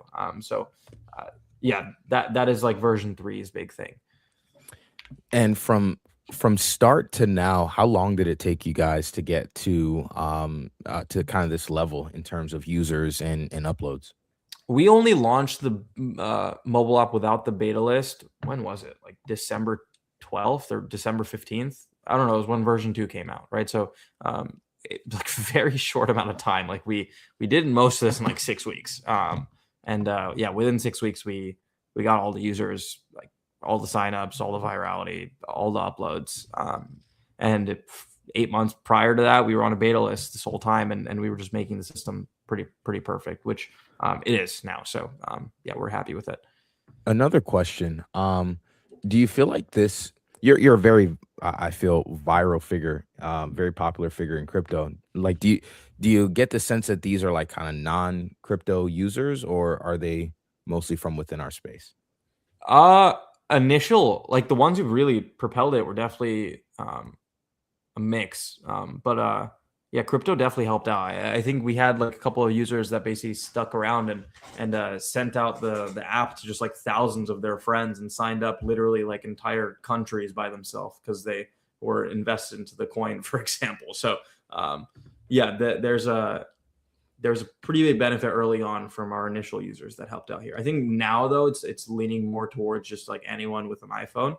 But yeah, that makes sense. Obviously, there's way less people that are using any consumer app versus the people that exist in crypto. Yeah.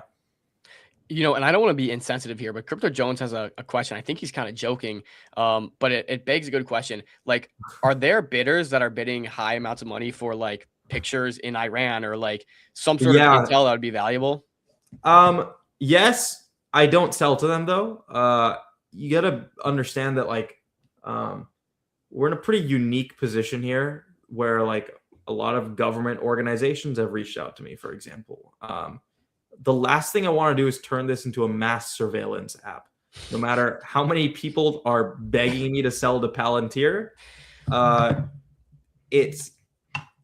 not saying it's not going to happen, but if it ever did happen, which in its current state it won't, let's just say I would need to have very, very high oversight on it to the point where like it would be just a hassle to the company working with me on for it. So I really just want to be very clear. Like I will only sell data to labs in a very unintrusive manner to the point where like I want our users to feel comfortable giving me their data. It's almost like the good versus light argument where like Anthropic is the light, OpenAI is the dark right now, at least publicly. I would much rather be the light. Yeah, Rambo, that's not fucking happening. Instantly billions. Yeah, that's like fucking Maya keeps telling me the same thing, by the way. But no, I'm not selling people out. Like my heart doesn't have it in me, and all the money in the world is not going to like. This is just not going to make the world a better place. We're already heading into fucked territory. The fact that Kled even exists is a showcase of that. Yeah. But yeah, I think generally speaking, like we can be a pretty morally righteous company here that's also making a lot in ARR every single year comfortably. Could you give us a little insight into like what your investor letter looked like? You know, what are you telling investors that have bought into Kled? What would you tell token holders today? Yeah, as in like the pitch that we had sent out to investors during our fundraiser or what? I guess just like quarterly recap, you know, what's going on? What are we looking forward to? I actually just posted our memo publicly. You're on it right now. This was the memo that raised me $5.5 million. So you want to walk me through it? I mean, yeah, it's super simple. It's actually like I don't want to like toot my own horn. This is like a masterclass in how you do these types of fundraisers. If you want to like, you always do memos. Always have like a ton of video content, but yeah, the memo is very simple. It's just our thesis, our general thesis on data contribution and why we think it's like very big. Again, it's simple. It's like, look, licensed data is becoming the norm right now, and all the data on the internet is completely exhausted. So there needs to be a fresh source of human data that's contributing this stuff. To the consumer network we've built out, just a recap on the active users, uploads we're getting every day, the impressions we've done in a very short amount of time. Our enterprise contracts, so the contracts we have with like Rigo, for example, for the drone footage and like all the mainstream IPs that we have access to that we can sublicense, military footage, like egocentric data, etc. Product, which is just like special tasks and then the filtration layer that's like taking out the bad data, the fraud detection systems, and then the customers that we've acquired and the ones that we have due to our investors being such high level names in the AI space, and then our team, and then yeah, what's next for 2026, which is just our version 3 update right now. That's going to roll out all of these massive tasks. So that's pretty much the memo. But this is what raised us this large amount of money. The investors are very, very well aware of the coin. It's actually a part of my pitch a lot of the time. It's just like telling the story of how we got here. I think one of the things a lot of people are asking is like, were they concerned about it or anything like that? I don't think that's the case. They're definitely not concerned about it. It's kind of like do whatever it takes to get to this point, and they see a great benefit in the fact that we have like this army of people that are like helping us out, betting on us, and to add to that, also just like believing in us every single day. So we all see the benefit in that. I guess where it ties into just like the token itself is like when we're talking about Street, which is like something we're working on very, very soon right now. And something we're just ironing out the final details of.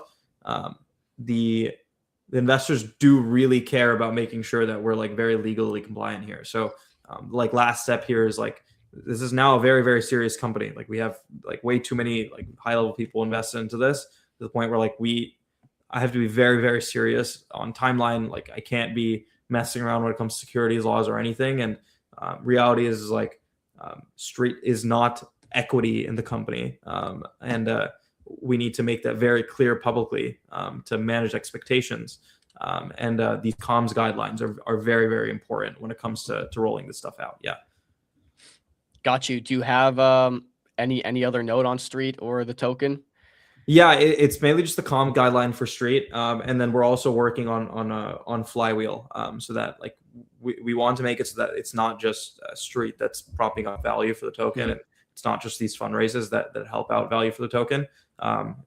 Again, not financial advice, no expectation of profit, obviously, but yeah, we're working on like Flywheel mechanisms and things that are going to also help out there. So it's all a product of the fact that we just have so much demand coming in from the labs now to the point where like I can pretty much comfortably give back to holders in like a Flywheel sense as well. Yeah. Can you tell me how you're thinking about that? Because we have seen successful flywheels in the past. I think Axie Infinity is a great example. Yeah. Where it's like you had to spend the currency to upgrade your thing and earn more money through doing it. Like how are you? It always just comes down to buybacks, like obviously discretionary buybacks. So again, no expectation of profit. Let me make that very clear. But discretionary buybacks, and I think showing is better than telling. So we'll have to wait for that. But yeah. Back to this raise you guys did. Do you have a number? Your previous raise, I think, was 100 million. Do you have a number where you came in for this recent raise?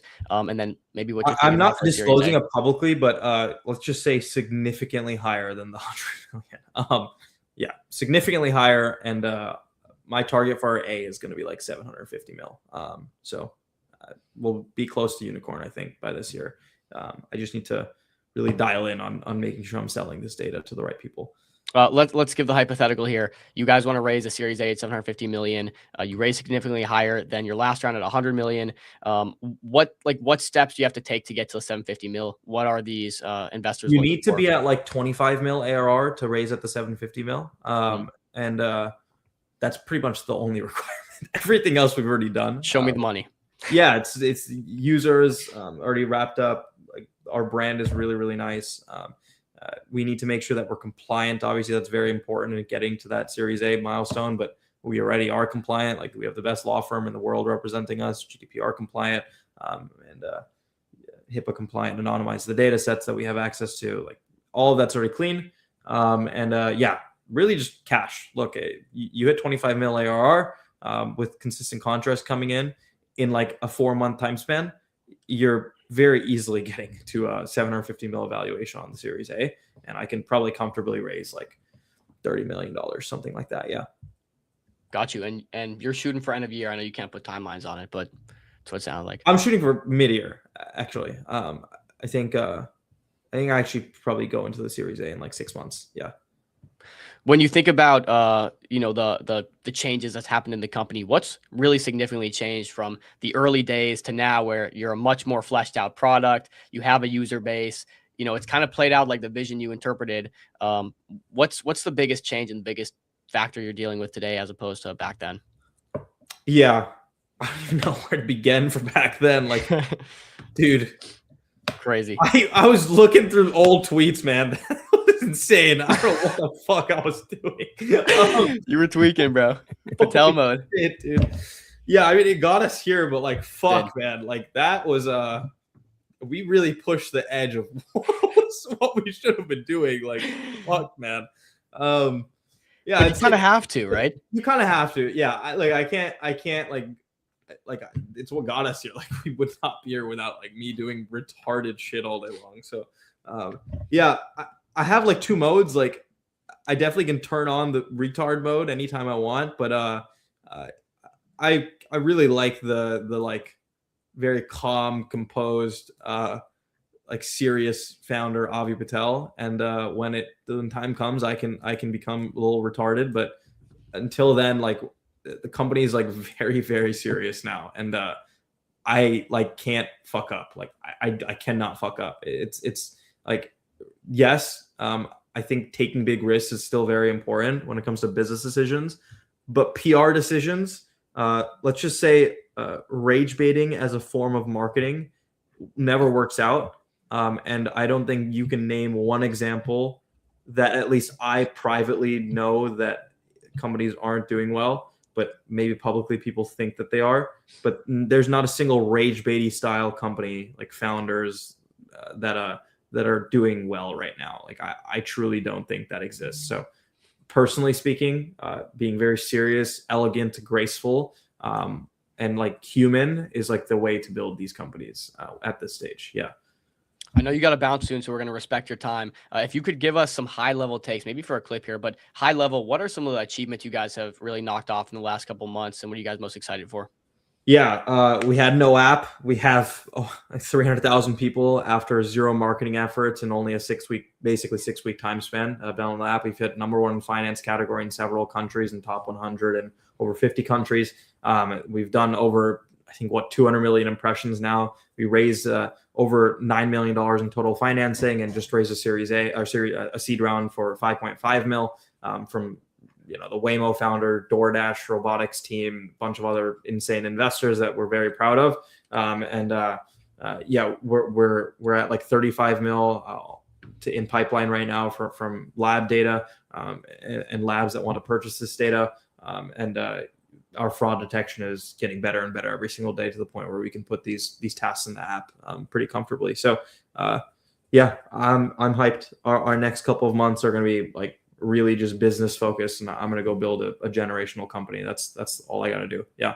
Sheesh. Can you close us off with a little bit of roadmap? What's coming next? You said the next few months are it's put all 35 mil of pipeline into the app, get jobs put up into the app so that you're getting hourly pay for doing labeling jobs as well, get integrations flushed out so that we're selling data to hedge funds, for example, and you can link your like Netflix and Spotify, all the things that we mentioned in our Cled Life update stuff. And then also get out the Cled shop so that we're able to ship out hardware to users for like very, very cool niche tasks, and you can invest into your career as a data contributor. That's our next literally 3-4 months. We do that right enough. We do that good enough with our tech, and we hire the right people with the money that we now have. I will comfortably hit that 25 mil minimum ARR in that 6-month stretch to go raise our Series A. That's my big thing. Also, we might be moving to San Francisco, but dude, San Francisco fucking sucks. So I really. Where are you guys based now? New York? Yeah, dude. I don't want to move to San Francisco, but yeah, I don't want to move to San Francisco. What's the advantages of San Francisco compared to something like New You're York? You're next to all the labs. All my investors are all there. Most of them, a lot are in LA as well. But all my investors in San Francisco. I might be over-indexing for like how important being next to the labs are, since like most of our outreach is already done digitally, and really they just give us a spec sheet, and that's all the relationship really needs. Like, I don't have to really do any schmoozing to get the labs to be interested into us. I think I would if I wasn't a public figure, but I am. So that comes with the benefit. I don't have to like smooze people. So yeah, I think San Francisco comes with some benefits that might not be tangible. But generally speaking, it just blows as a place to live. Like, it's just the worst place to live, hands down. So we'll see what happens. Yeah. Well, at least maybe with your relationship to Waymo here, you can get free Waymo rides. I'm getting a lot of perks. The investors are giving me a lot of perks that I typically would not have been had access to. Like You're not going to any islands though, are you? No islands, not yet. Okay. No islands in general. Yeah, I have a very high moral standard, so I won't be doing that. But yeah, a lot of my investors, like the Golden State Warriors, for example, like the owner invests in the company. I get to take engineers like courtside anytime I want to the Warriors games. I just went with I brought Lucas and the street team with me to the game for free. Ken Flako is the fucking greatest of all time. He's amazing. And also very smart human being and very kind. So much like all other investors. But yeah, we get a lot of perks that we typically wouldn't have access to. Really good question here from Rambo. Do you hang with Ben Pasternak in New York City? Yeah, I would fucking knock his shit out. So yeah, dude. Elegant founder, Avi Patel here, guys. Yeah, there's nothing elegant about my relationship with Ben Pasternak. I promise you, I literally hate watch his shit every single day. I actively search his name every day on Twitter and then search the rest of his team. Stig just left fucking Believe. For good riddance. Thank God. I actually unblocked him and sent him a message saying that's the most respectable thing you've done in the last 2 years of your whole life. So look, I'm tier 1, D1, Division 1, absolute God level Believe hater. And I'm glad that everyone sees the same thing. So yeah, fuck. I should have gotten you started. All right. One last question. I just saw in your recent post, you said you're hiring, looking for engineers. You're looking to hire. What is growth? Are you in growth mode right now? What does that look like? Growth mode, yeah. Please, if you're a good fraud detection ML engineer, just message me. I'm basically begging you to message me. There's a lot in the pipeline, so I actually don't have to worry about that. We'll hire some really great talent, but yeah. Absolutely. Okay. Anything you want to leave us with? I know you got to run, so I think I'll do it, guys. Yeah, I got a dip, but it was great to be on stream as always. Yeah. All right, Avi. Avi, always a pleasure. Keep us in the loop. Peace. All right, dude. Crazy. That's his first kind of online appearance in quite a while. He was just locked in, straight dev mode for the last how many ever months, and good to see him just cooking, bro. Just cooking. Yeah.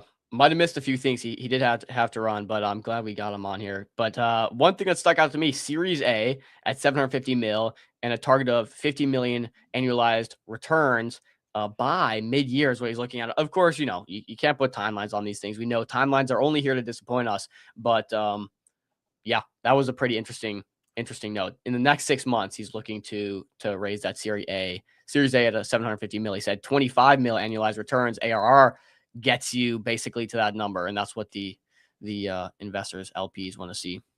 Working with Google for the Android app release, I think that was a pretty interesting one. Interesting. And then the user growth for me, dude, the numbers say it all. The truth is always in the numbers. So when you say, it's been 2 months and we now have millions of daily uploads, we have, hundreds of thousands of users, things of that nature, it's the proof is in the pudding. So yeah, awesome. I think the thing with Kled is it's at this point it's timing.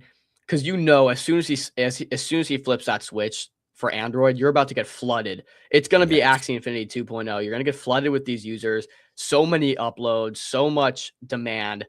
It seems like he's got a really good supply side pipeline, which again, I keep coming back to this, but that's the importance of this. In the early days of Kled, everyone was asking, when this was more of just a vision, everyone was asking, okay, sure, people may upload their photos, but no one's going to buy it. You got no one's coming in on the supply side to buy this. Really, that's evolving in a big way. We're seeing other data companies do this. We're seeing Kled have, I think he said 30 million in pipeline right now for on the supply side. So some interesting stuff. And I think that only continues to grow. So anything else high level to talk about here? On the Avi interview. Yeah.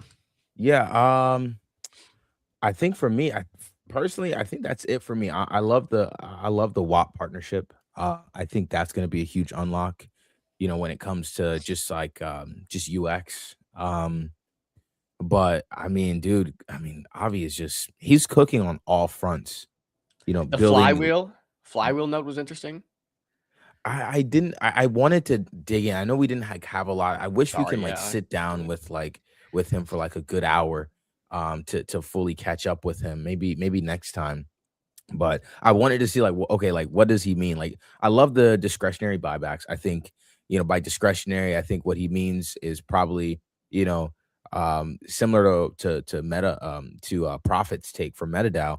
He said, buybacks, you have to kind of approach buybacks the way a trader would approach like accumulating a chart. You don't buy at the highs, you buy when price is down.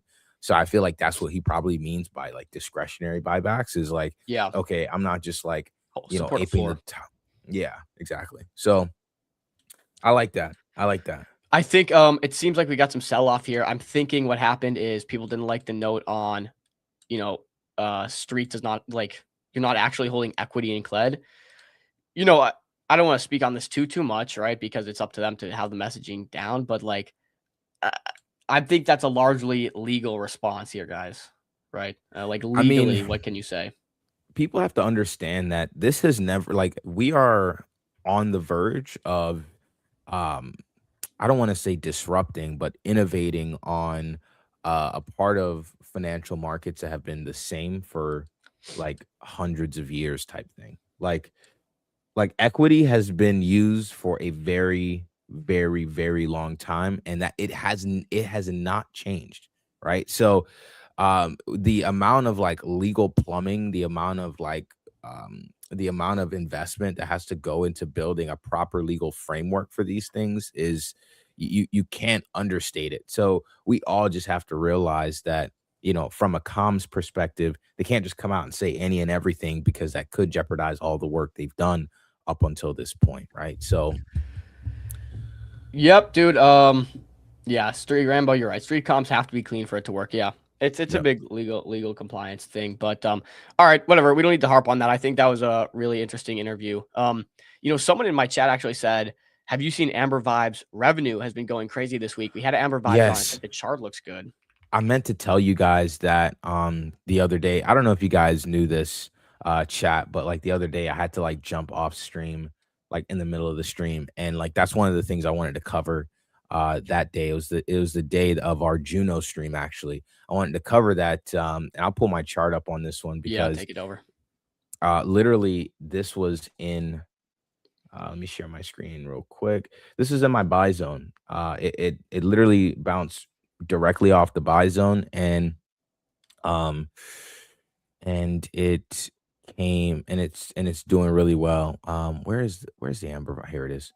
Here's the Amber Vibe chart, and I think I had it this. Yep. So here's the buy zone. It was marked out on this chart here. So literally had this drawn out for quite some time. And I saw that they surpassed Amber Vibe surpassed Juno in terms of revenue generation. If you guys take a look at a website called factoryfloor.dev, that also tracks some of the agents. I don't think it tracks all of them. So I think, but it's a really good tool to kind of keep up with Do you want to pull that up? all these. Yeah, let me pull that up real Not sure quick. if you have it on hand. If not, all good. Yeah. So here's the factoryfloor.dev. It doesn't have this Amber Vibe on there. It doesn't have it, but it does have, all the others. So when I saw, oh wow, it's surpassing Juno, that means it's the second highest revenue generating, agent in the space. And so definitely good to keep up with this. I think it still needs to be built out. A lot more in terms of like what the agents that they track and everything. But I think they pretty much have like all of the basic stuff covered, right? They have the Kelly Claude, they have the Felix, Atlas Forge is a good one. Juno's obviously a good one. Lauki is another one that I've been tracking. But I think overall it gives you a general idea of, number one, the combined market cap is only 17 million, bro. Like the combined market cap of all AI agents generating revenue in a meaningful way on base is equivalent to the market cap of Cled. You know what I mean? Like that's insane, in my opinion. And as you can see, they've shipped 43 different products all these are done autonomously Yeah, as insane. well. So yeah, You know, I insane. mean, Shaw talked about it yesterday on our stream. It was like, look, the only way to escape this permanent underclass that's being talked about so much is you have to own things, and like in some cases, it's being like a owning. In I think his words, he said 50,000 like micro businesses. He said I would love to be on the golf course. Someone asked me what I do. You just say, you know, you're a business owner. You own 50,000 micro businesses. And it's because you own a bunch of these agents that are spinning off SaaS products all day. And, you know, each of them is generating a little bit of revenue, but you have a shit ton under your belt. So it's like, you know, you got to own things. And I just only see this growing. I continue to say this, and I think it will be, but I think, you know, adding AI workflows to small businesses and having AI workflows yourself will be like the drop shipping, you know, Yep. euphoria we saw in like 2021. I think it's like the next business model. So pretty crazy. Yep. But yeah, Amber Vibe chart looked 100%. really good. I'm pretty sure. I mean, Yeah, no, we had them I on. think that as well. Like, yeah, we had them on. It was last week. Actually, I need to book some time with the dev, because I do want to spend some time trying to learn a little bit more about, you know, how I can use AI in my personal life. In term, like, I shouldn't say my personal life, but like my trading, like my workflow in crypto. Like, you Business know, life. yeah, there's just so much to manage just with between like trading, content, MCG, and like I'm sure there's some levels of automation there that can make some things easier. Speaking of that, I got something for to talk with you and Josh about after stream today. Say less. But yeah, I mean, look, guys, what else do we want to get into here? So here's the Amber chart looking good, on a nice little pullback, even from. I just want to just real quick see. Okay, it tapped. Okay, I just wanted to see what that pullback looked like. But I mean, the How long ago pullback do we here, have them on? Maybe we get them back on it was, next week or something. it was just last week. It Oh, was just geez, we last just had 'em. week. Yeah. Yeah, so not bad. It's kind of holding above this like recent all-time high area. But to be honest, I see us revisiting this buy zone here. I can see us. Okay, hold on. Maybe not the buy zone, but I see us revisiting this level here, even briefly. And I'll draw this out. I'm looking around like 300 to 350K. So I'll draw that out there. I'll label that green, and then I'll put that as buy zone 2. Crypto Jones probably got to address the elephant in the room. Dude, it's funny you said this. I completely forgot about this. You saw the results from yesterday's Bags 100K challenge. Yes, Joe? I saw a GSD one, and then I saw, all right, about time to go to this chart. I Yep. saw Calvin freaking nuked. I told y'all every time I looked at this chart, I mean, like they came on and they gave like a really like good explanation about everything, but this chart doesn't look organic, man. Like there's no organic buys and sells on this chart, really. Like it looks super heavily supply controlled.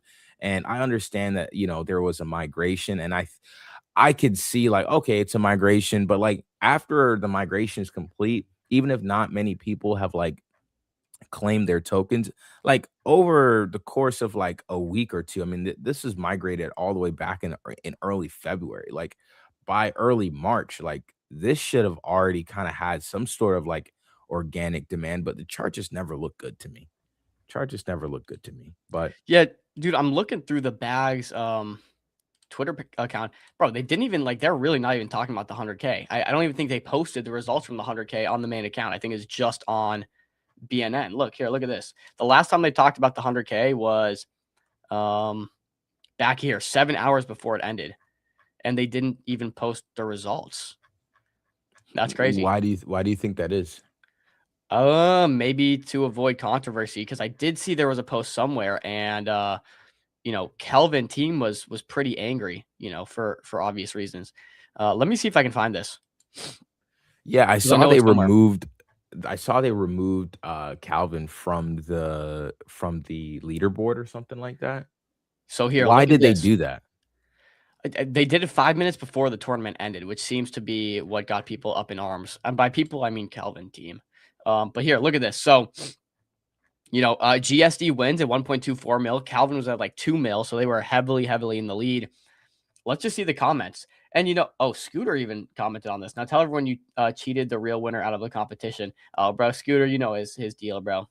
Always, He always got a FUD. fudding. He got a FUD. He's got a FUD. It's not, if he ain't fudding it, something's off. But here, let's look through the comments because we had Calvin Founder in there. Where is he?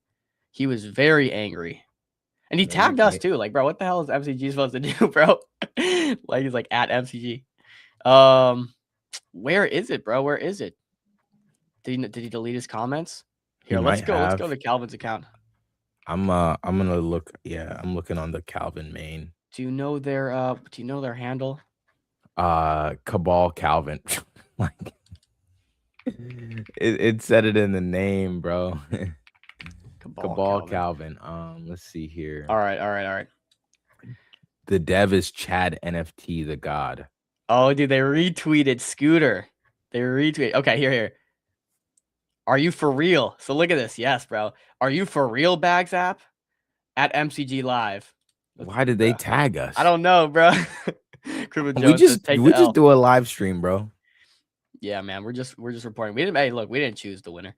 Why leave us on the leaderboard until 5 minutes left and then pull Calvin being on Bags? I agree. They probably shouldn't have done that with 5 minutes left, but this was the leaderboard. Did they explain why? Did they explain why they did that 5 minutes beforehand? Not publicly, as far as I'm aware.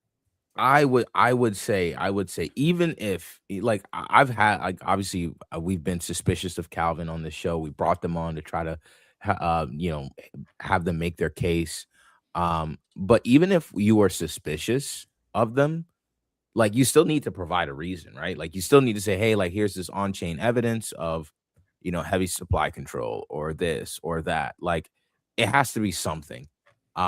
So number one, I wonder why they did it. And number two, Scooter could be a paid fudder in the comment on this, by the way. But who's paying him? Pump Fun? No. Yeah. Calvin probably. Calvin, fuck no. Calvin doesn't have the bread to pay Scooter to post, bro. Nor do they care. I mean, maybe. You never know, man. I don't put anything past this entire industry, bro. Well, you could say Calvin, but when Pump Fun's out here literally hiring Zach XBT to go do a deep dive on Axiom to try to take down their platform so Terminal can get more users and mindshare, I think they would also do this to a competing launchpad. So I think if someone's paying Scooter to FUD, it's Pump Fun, not Calvin. No, now has Scooter ever FUDded Pump Fun? Now we got to do the Scooter analysis, right? Now we got to do the Scooter analysis because he might be a Pump Fun shill. I feel like I have seen him FUD Pump Fun though. Let's see. I think he's FUDded Pump before. Bagzap rigged this challenge, by the way. The real winner has a token named Calvin, but Bagzap removed it from the first place. Yeah, no. This is paid. This might be paid FUD because he is dropping the ticket too. Maybe Calvin did pay him, dude. I don't know. How much, bro? Look, Scooter, and this is not speculation. Scooter has come out and said that he has done paid FUDded stuff before. Like, oh yeah, he's been very, very open about it ever since he was named in the Rico case, in Pump Fun's Rico case. Like he's been like super like upfront about, yeah, well, I've paid the FUD, but like I was actually being serious right there with what I was. I know it was something where he wasn't being serious. He like posted a sarcastic tweet, and that was documented inside the Pump Fun Rico case. So yeah, he's come out and said that stuff before. I actually follow Scooter. I like to at least keep tabs on what he's doing, man. I think it's an interesting account to keep tabs on. So he must have put his Pump Fun differences to the side for a quick little bag here. Bro, you see that Bubble Maps tweet? The Bonk Fun hackers made 20K after exploiting the second biggest meme platform on Solana. Worst heist ever. That is crazy. That is crazy. Scooter's jokes, bro. Scooter's jokes. Yeah. Yeah, 100%. 100%. Man, I think and you know what? Scooter FUD has no impact anymore. Yeah, look at this. Made 20K, worst heist ever. Yeah, Scooter FUD I think used to have some sort of impact. Got absolutely no impact these days. Absolutely no Yeah. impact. But that's pretty funny. I can jump to something else if that was pretty cool.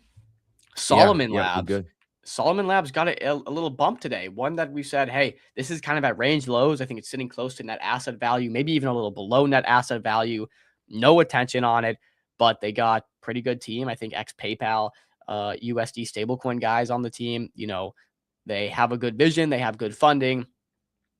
Interestingly enough, and again, just kind of quiet on the timeline, Solomon Labs honors to be selected into the incubator from hundreds of applications. So Solana today, if you didn't see, incubated 5 projects, I believe 5 teams, or 4 or 5. One of which was Solomon Labs. So Solana is a natural home for product dollars. It has builders and users the liquidity and execution environment to turn stablecoins from static balance into real financial infrastructure. That's what Solomon is here to build. So really cool to see that Solomon has been selected for this. And you can see here, yeah. Let's see. I'll scroll to the top And here, boys. I'll bring up their chart whenever you're done too. Yeah. Okay, so it was 5. 1, 2, 3, 4. Yeah. Solana Incubator Cohort 4 kicks off this week. Selected from hundreds of applicants, these teams are driving adoption to Solana. So, you know, hey, there's a good chance Solana pushes Solomon as a strong stablecoin. So Coral OS was one of them. Obviously, blah, blah, blah, blah. Yeah, but they're Solomon. Just thought it was interesting. They said Solomon Labs stablecoin plus tech is enabling $270 billion in idle on-chain capital earned by streaming rewards directly to holders. In separating the stablecoin from the earn layer, capital stays liquid, composable, and productive without wrapping, staking, or second token. The team is ex PayPal and secured $102 million in commitments via Meta DAO. So pretty cool to see that happening. And you can pull up the chart, chill, and we'll see it's got a little bump from that. Yeah, so if you look in the last couple of days here, and I'll go down to a lower time frame. What does volume look like on that too? It doesn't seem like there's a ton of volume on this. Here, I'll get you the answer. Yeah.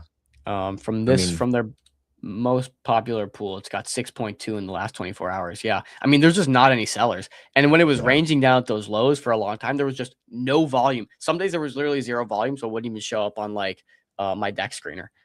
Yeah, same. Some of my ownership charts are not showing up because it doesn't have any volume. But yeah, it was kind of forming this little range down here, and it finally broke above it. So I guess it's picking up some steam with that announcement. But I wonder what that unlocks for the team. Spill, what's going on, brother? GM. Yeah, no, I thought that was pretty cool, though. I mean, Solomon's been one of the few, I would say. It's probably a pretty good buy. From a risk-reward standpoint, like, it will probably never go, like, more than 30% below net asset value. Otherwise, people will raise a liquidation, like we've seen with, Fair.Scale, I think it was, on Start Off Fun, like we've seen with Ranger recently. So you're pretty safe. Anytime you're bidding these ownership tokens with DAO governance models where you can vote to liquidate treasuries, as soon as you get to net asset value, you're pretty good on downside. Because if you go 10, 20, 30% below net asset value, you could just raise a proposal and it's going to get ARB back up to fair value, right? So, yeah, really, really safe one. Again, just you got to cross check and see what their net assets are, and then compare that to current token price. And of course, you have to then also calculate how many tokens are able to, be sold or be active in that, right? It's not always all the tokens. So whatever. That's why Solo was a pretty good bid, even though most were just overlooking it completely. Yeah, I think some of these are like super, super underpriced. Like Solo is one of them, of course. I think people are trying to like buy Avicii up here. I saw it on MetaDAO. Not MetaDAO, Moby Mobile. There's a high 5-figure DCA, or maybe even a 6-figure DCA on Avicii. I saw a game bought Avicii as well. He's been pushing. But yeah, like Avicii, like, just the chart itself looks a little rough off these like collapses in price. Like I need to see like a little bit of like ranging action, like a little bit of a bottom form, and right now it's not really there just yet. Sentiment But all these time lows, bro. yeah, but I mean, at the end of the day, like just because a price is here, like doesn't mean that the just because price is low doesn't mean that the like intrinsic value is low as well. I mean, I don't know if you guys have been watching this show for a while, you probably have seen this chart that I've showed before, but it's this fair value chart that we've shown on these shows before. Let me Yeah, see you if I like can that? Pull actually it up. let me see if I can find that real quick. Spill. So Yes, here we it have is. looked into Nook. We can cover that after. We've had them on the show, actually. We had them earlier this week on the show. Yeah, yeah. We'll take a look at Nook. Here's the fair value chart, right? Like you have so this is literally where we are with the with the Avicii chart. I mean, just look. We have fair value coming in, you know, and fair value just kind of goes up, right? Assuming the team continues to work, the metrics continue to perform well, the numbers continue to go up, you know, the fundamental value continues to increase. What's happening though here is we're seeing that you know, like Avicii, you know, let me actually just pull up the Avicii chart real quick. That first spike is that first hype wave right up here. And this is where it becomes overvalued. But down here is where it becomes undervalued. And then, you know, your fundamental value just continues to tick up. So let's now compare those charts side by side. So that's the Avicii chart, and this is the regular chart, right? So we had that overvalued area, and now it's kind of down into a trough, but then it's going to pick back up again. And the way that happens on a chart, that's different, right? Like we're not saying it's gonna like just go back up in a straight line. But it is going to me, I feel like in order to buy, I need to start seeing this sort of like base form. And that's what I need to see first. On a high level, you know, that actually looks like the Solana chart. So let's look at the Solana chart real quick, and then we'll get to Nook here, Spill, in the next moment or two. Um, so here's the Solana chart, right? What I'm seeing is, and let's look on the 3-day. What I'm seeing is price has now taken a dump down, but now we're kind of consolidating here. We're even making marginally higher highs on these 3-day candles, and so I'm expecting, okay, like even if we were to take another dump here, it's forming a range. It doesn't look like it wants to go lower. In fact, it looks like it's ready to reverse, especially since on a high time frame, we're at a key 0.786 level from, you know, when we started at the bottom in back in 2024 to the top there in 2025, right? So that's what I'm looking for on a chart like Avicii, is just a little bit more like bottom ranging action. And right now, this chart tells me that there's like literally no volume on this chart. So that's why I take that position. But really quick before we move to Nook, I just wanted to make sure we touch on MetaDAO itself. I think the best, you know, your best exposure to the ownership narrative is MetaDAO itself, especially with things like their Futardio platform launching, and it's at range lows. So this is a chart where okay, it's dumped, but it's been ranging, right? It's forming this sort of bottom. Volume is still really low on this, but this is where I'm comfortable kind of coming in and buying this stuff up. So yeah, that's the last one I wanted to touch on while we're here. So you wanted to say, if you know, if we found Nook on the if we see Nook on the radar, Spill, we definitely have, man. We definitely have. We actually had them on the show here just a few days ago on March 11th. Actually, just uh, yeah, actually, it was just yesterday. And I gotta tell you, man, after this interview, I am so bullish on Nook.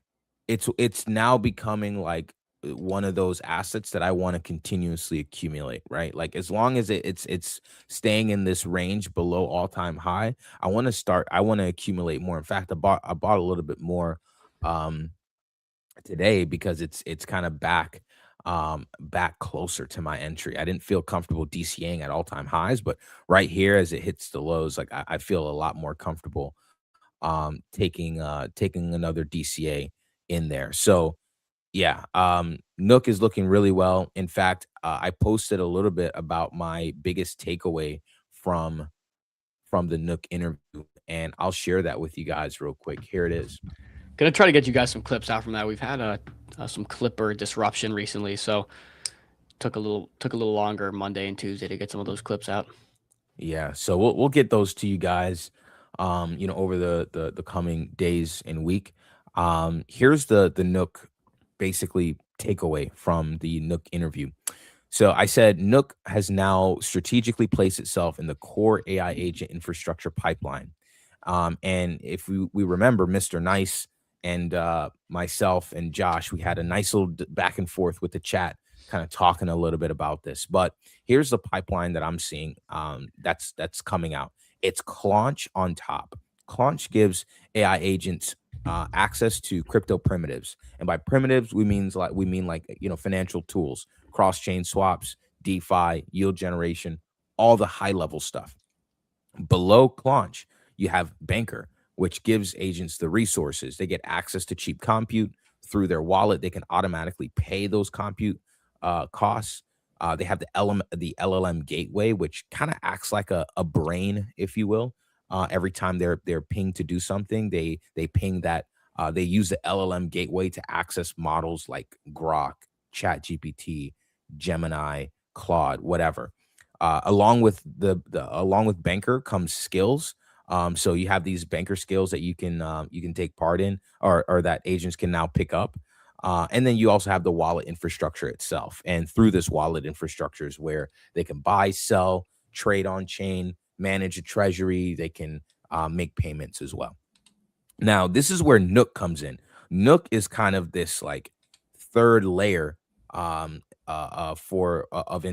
infrastructure, because Nook allows agents to coordinate. They allow themselves to trust each other, and they get more skills. And there's a few other skills that Nook gets, but like they get like skills for ETH. So now they can build on mainnet, they can build on base. So now they can build their own financial primitives on chain. But what's more interesting is that they have access to this community pool of knowledge, right? So they call it the knowledge graph.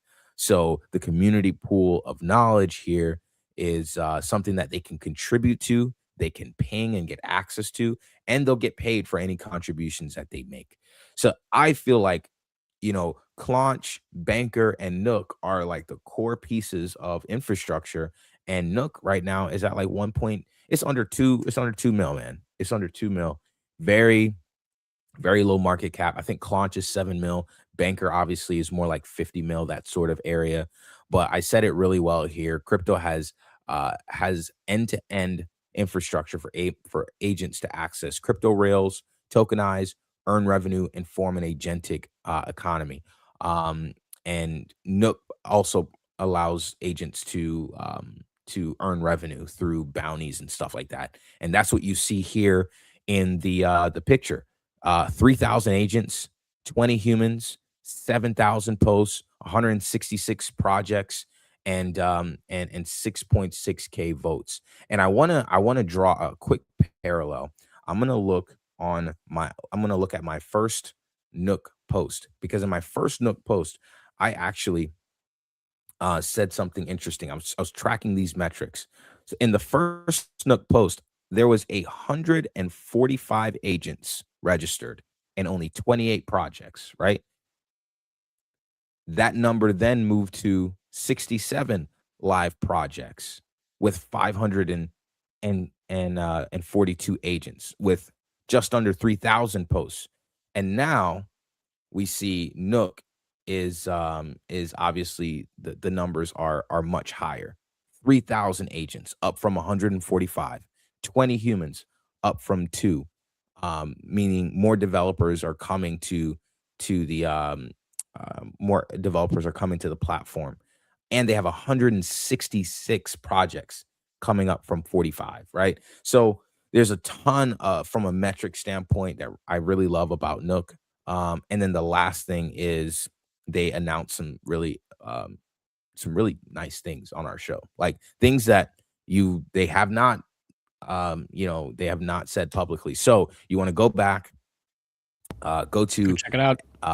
Go to MCG, go to the Twitter, check out the full video, and we also have some like the alpha section as well, so you can also read about it. So that's the ultimate Nook setup, and as you can see, it's approaching our buy zone. So this is the buy zone where I originally bought, and it's kind of approaching that level right now. So again, great place in my opinion. If I'm DCAing, this is the area where I've DCA'd. So yeah, I'm just telling you what I've done. There you go.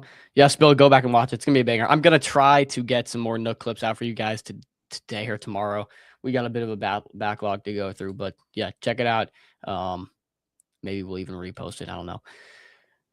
Dude, let's I want to see Crypto Banter's take real quick on oil, because he's calling for oil to 225, which is higher than I've seen. Oh my gosh. All right, guy.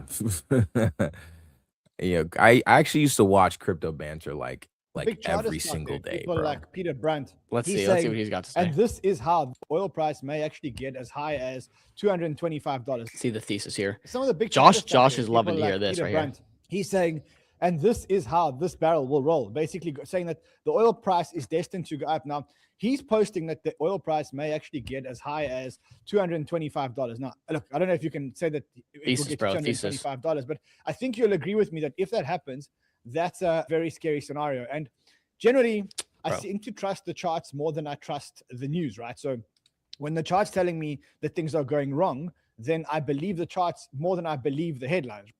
Thesis, bro. No thesis whatsoever there. He just basically read a tweet out. See, I didn't watch this video before coming on, but I thought he was about to give a case for the 225 claim. He literally said nothing. He literally said absolutely nothing that entire post. All right, no hate to Crypto Banner, but that was retarded. Just wasted. Yeah, just wasted I used to 47 watch seconds. I used to watch their stuff every day. I will say this, really good show, really good show. I got to give it to him. But right there, yeah, we needed a thesis. We needed a take right there. All right. Also, real quick, I just pulled this up. Not just, but I had it pulled up. I wanted to show you. This is the last 30-day revenue for Amber Vibe. So pretty crazy stuff. Actually, let me add Amber Vibe to a backlog list. Sorry. No, sorry, boys. Got to do this live on stream here. Yo. Oh, What? Josh, hello. I'm watching. I see this oil segment. I just, I gotta follow up here. All right, Josh. Let me intro the segment for you. I'll share my screen. I'll hit the oil chart. We were talking Since we got you this too, earlier. Josh, we'll have to talk about hype, because I believe it's pretty much all-time highs across every other pair right now. So congratulations. If you're long. Yeah, hype definitely leading horse. I'm holding it for over $100 for sure. So look, at the start of the show, we said, Chill and I were talking. We're like, look, markets are just so volatile right now. Silver, oil, gold, some safe havens, the things you would typically run to for like some security are swinging 20-30%. Look at the camera change, beastie. Dang, yo, Josh just went on full stream mode. Jeez, okay, yeah, flex bro, on he him. snapped into it. No, but what's the bet on volatility? I didn't have an answer, and like, how did I not think about it? Hype? Hype is the bet on volatility. More volatility, more liquidations, more money in Hype's pocket, more buybacks. The reinforcement flywheel. That's the bet on volatility. It's Hype. Sorry to interrupt. We're not even talking about hype. We're talking about oil, but we'll talk about hype later. But I'm actually surprised hype has been this much of a kind of, I don't want to say safe haven, but a kind of leading horse. Obviously it's a play on volatility, but man, I think the thing there is I was sidelined on hype for most of the initial run to $50. And then when this came down, it's like they have so much revenue. It's hard to ignore. And at some point, the supply and demand dynamics just will kick in. I actually didn't even know that the team had only taken about 1.8% of their allocation for January and February, which was most of the FUD that had brought it down here. Was everyone thought, it would all unlock, they'd all sell it. But as per the Malmstrom Fund, Arthur Hayes report, they'd only taken under 2% of their allo. So I think that FUD's now out of the way. Obviously, the prediction market thing came in after. Thankfully, I'd already bought my initials, but I converted all my ETH to this. I went like full port hype just on all of this. I had unstaked it like 2 weeks ago and stuff like that. So we did. Great pair trade right there, Josh. Great pair trade. But here, let's talk about the oil thing real quick. The one thing I like, Crypto Ram, love him, used to watch his stuff as you did, Chill. The one thing that I think everyone thinks about when they think about commodities here is that you're trading a chart. And I fundamentally disagree with that. I think you're trading the ability to move molecules around the world. And it's a totally different mindset. And I've been trading oil since hurricanes were landing in the Gulf of Mexico. And I was like trying to figure out if natural gas would like go from $4 or $5 per, a million metric feet to like, $15 or whatever, $10. And I would trade based on the hurricanes coming off the Horn of Africa and then ending up in the US and turning to Cat 1, Cat 2, and then seeing if they would land in Texas or that Louisiana area. So I do have some experience looking at this stuff for 10 years, but this one, again, this is news driven.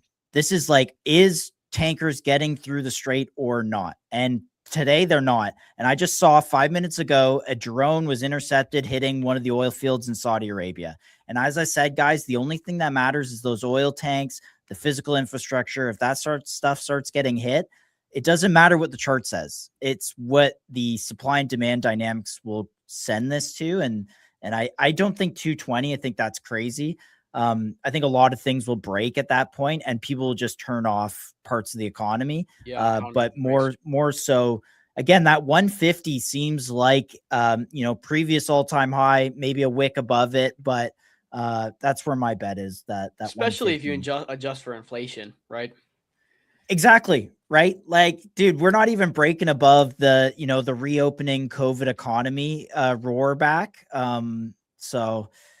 But yeah, that's just my thesis. Again, I have no idea, but I said yesterday, guys, when this was 84, not even, I said this at like $78, $80. I said, remember, if you start hearing ships getting hit and then boom, ships were starting to get hit. And now here we are. So. And it was a delayed reaction, but yeah, it's starting to just grind right back up. Man, look at the volatility on this. So what? It peaked at 120, got down to 75. Now it's back up at 94. Man, again, it's just like there's nowhere to run right now in terms of like non-volatile assets. We have exported crypto volatility to the world. Yeah. Hey, but maybe this is a good thing. Maybe people get used to volatility, and then when crypto is going up 5% and down 5% a day, they're not so shook by it. And then maybe I'll be the one to argue that the world is an increasingly chaotic place. And so this reflection, this volatility that we see in gold, silver, in oil, it's more of a reflection of how chaotic this world has become, in my opinion.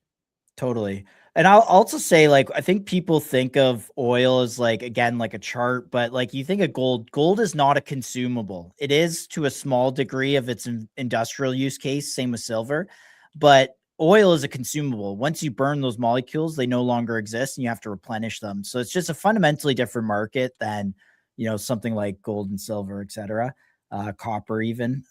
But copper is definitely more of a consumable. To your point, Chill, volatility is not good. But if you told me we would see this kind of volatility, a war in Iran, war in Venezuela, all these things happening and the markets would still be near all-time highs, I would say you're crazy.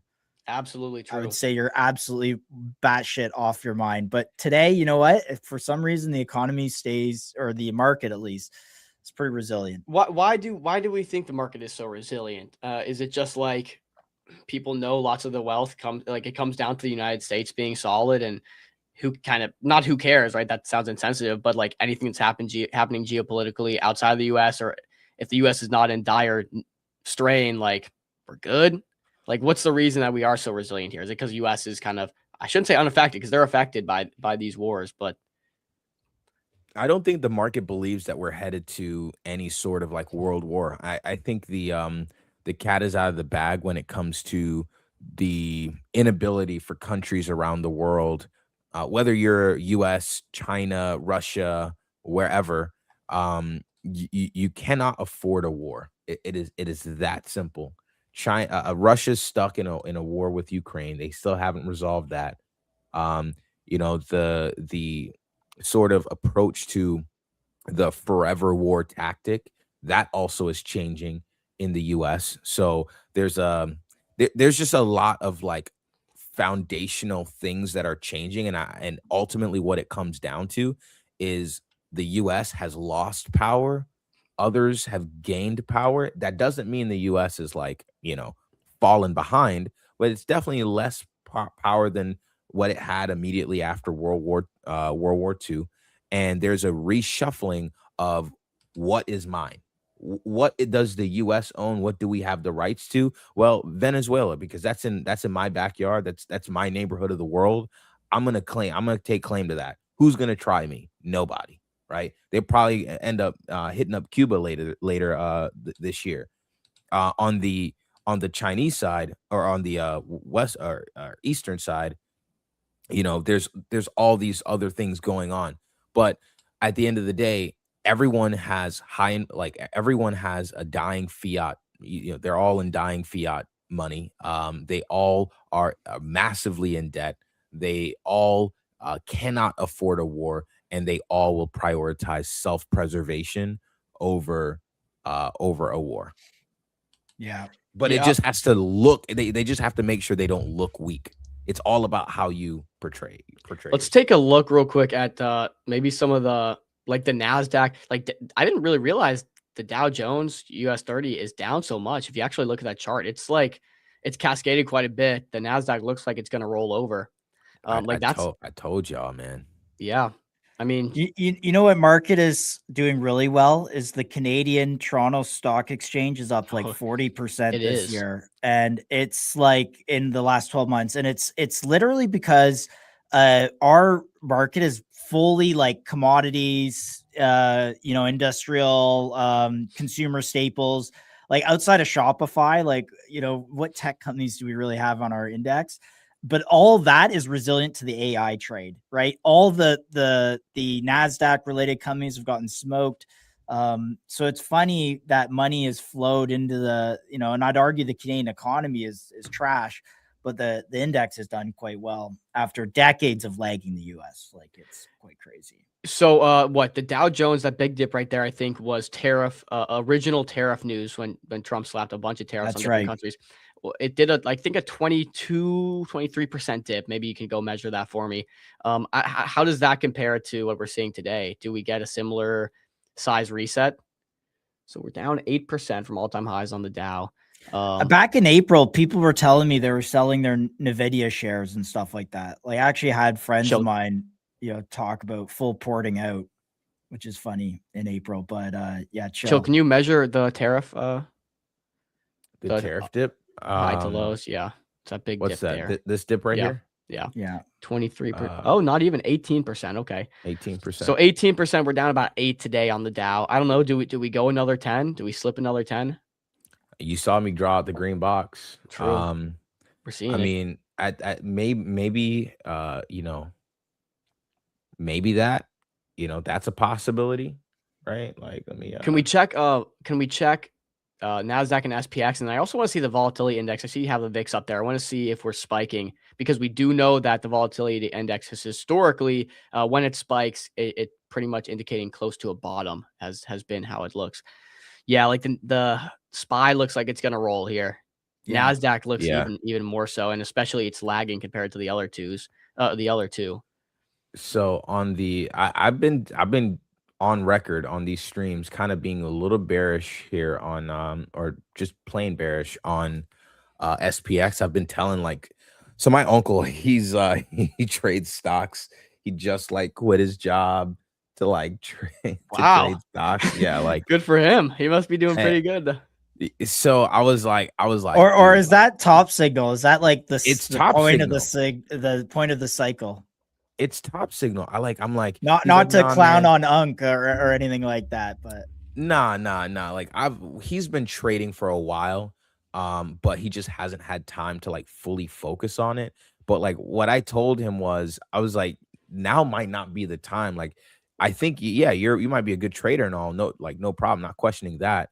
It's just that now we have a potential bear market. Like it's not going to be easy to perform in this market coming up. So I've been like kind of tracking this. I'm open to us like making a marginal high. Like I'm hoping to us to bouncing here, holding the wick.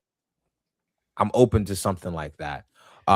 Let's say here, oh man, Iran, the war's over in Iran. Oh, we're doing great. And then some other FUD. I mean, we got so much stuff going on here in the US. There's a lot of things that can bring us down from a stock market standpoint, whether it's call it the housing market, whatever you want to call it. But yeah. I mean, Crypto Jones says printer is coming. More brings more executive powers. We're going higher. I mean, I don't disagree that we go higher. It's just how much lower do we go first, I think is kind of the question. Yeah. I mean, yeah. Nathan said, wonder if the European stock exchange are going to skyrocket like last year with the die down on tariffs. Honestly, I haven't been following the European stock exchange. I don't either. I saw the Israeli oh my gosh, stocks were like going crazy. Insane. Let's check the Tel Aviv NASDAQ stock here. market, right? Is that what it was? Yeah, the Tel Aviv stock market. Yeah. Really? Yeah, and then pull search TSX. All right, let me search TSX. I want to see VIX too first. Okay, let me do VIX since it's right here. VIX has been grinding up, but again, like, so this chart can tell us one or two things. This is like obviously this like huge range, right? Like we have not spent a lot of time above this range on this chart. I mean, let's just like go out to the monthly, and I'll just stick within the last couple of years. We haven't spent a lot of time above the monthly. I mean, above this red line in the last like 3 years, right? And so these is wicks, this that Look, first so that's wick, COVID over there. Yeah, so there's COVID from left to right. That's COVID. The next one over is the banking crisis, which is Stargate. 2008. Go right. Sure, No, that's great financial. Well, crisis. that's GFC. Yeah, go to the last 4 wicks above here. So right there, COVID. Go to your right, chill. Keep going to your right. That's COVID. Yeah, COVID. Keep going. Lockdowns. All right, keep going. So this wick here, that is tiny wiki, that is the banking crisis. And then the tariffs, which is the next one over there. And then you have the current war conflict. So so I guess the question here is, and again, like we could even map out, I guess, spike in VIX versus 2008 versus COVID, etc. But how do we think this current situation stacks up? And great financial crisis, GFC and COVID were both black swans. This is not so much a black swan, right? Yeah. Right. So it's not like coming out of nowhere for people. So I think that naturally leads to less volatility. How do you think this compares to the prior two, and then also the recent banking crisis and tariffs? I personally think that the truth is always in the chart. The truth is always in there is a chart out there because there are entities that know about what's coming. It's all an insider game. We see what's happening on chain with meme coins and bundling and stuff like that. That's a reflection of what's happening in the broader financial market with, instead of like hundreds of thousands, we're talking like trillions of dollars, right? So these entities, they position inside and out of certain assets based on what they know is coming. And so this spike in VIX could mean one or two things. Could it just be a wick? And, we really haven't spent a lot of time out, above this range. Could it just be a wick and we just pop back below and it's like, okay, Iran's over, on to the next thing? Or does this spike, kind of look more so like it did in 2020 or like 2008, where we spend a considerable amount of time, above a clear range that we formed before? Because that could only mean, if the war spills into a conflict with China or a little broader. So Yeah. if the thing is, I don't know like macro like Josh does. So but I know charts. Bro, I So- ain't no macro guy either, to be honest. You have a really good, I But think, you have- historical yeah. knowledge under your belt. Yeah, yeah. I think you at least have enough to provide an informed opinion. You know what I mean? You're better than a Um, lot of CT out there right now. It's turned into economists over the last. Yeah, couple so look, weeks. I You're would better than say me. right now with Iran, this has been a 30-year overhang and uncertainty that we're now getting rid of. We're getting it done, per se. But if this conflict does spill into a wider quote unquote World War III, which it doesn't seem to be yet, and let's say Russia or China get directly involved in a kinetic fight, and then the global economy shuts down, basically. It becomes very nationalistic, maybe North America, South America versus, Europe's on its own a little bit, but that would send this like kind of COVID where it's drawn out. But I think this could just, depending how high oil gets, this could just be contained here. And the S&P bounces off your areas that you mentioned. Like, and even if they do, you get a 20-30% drawdown, like where we're 8% in, you get another 10 to 20% drawdown. I mean, put money in your port, like that's on sale.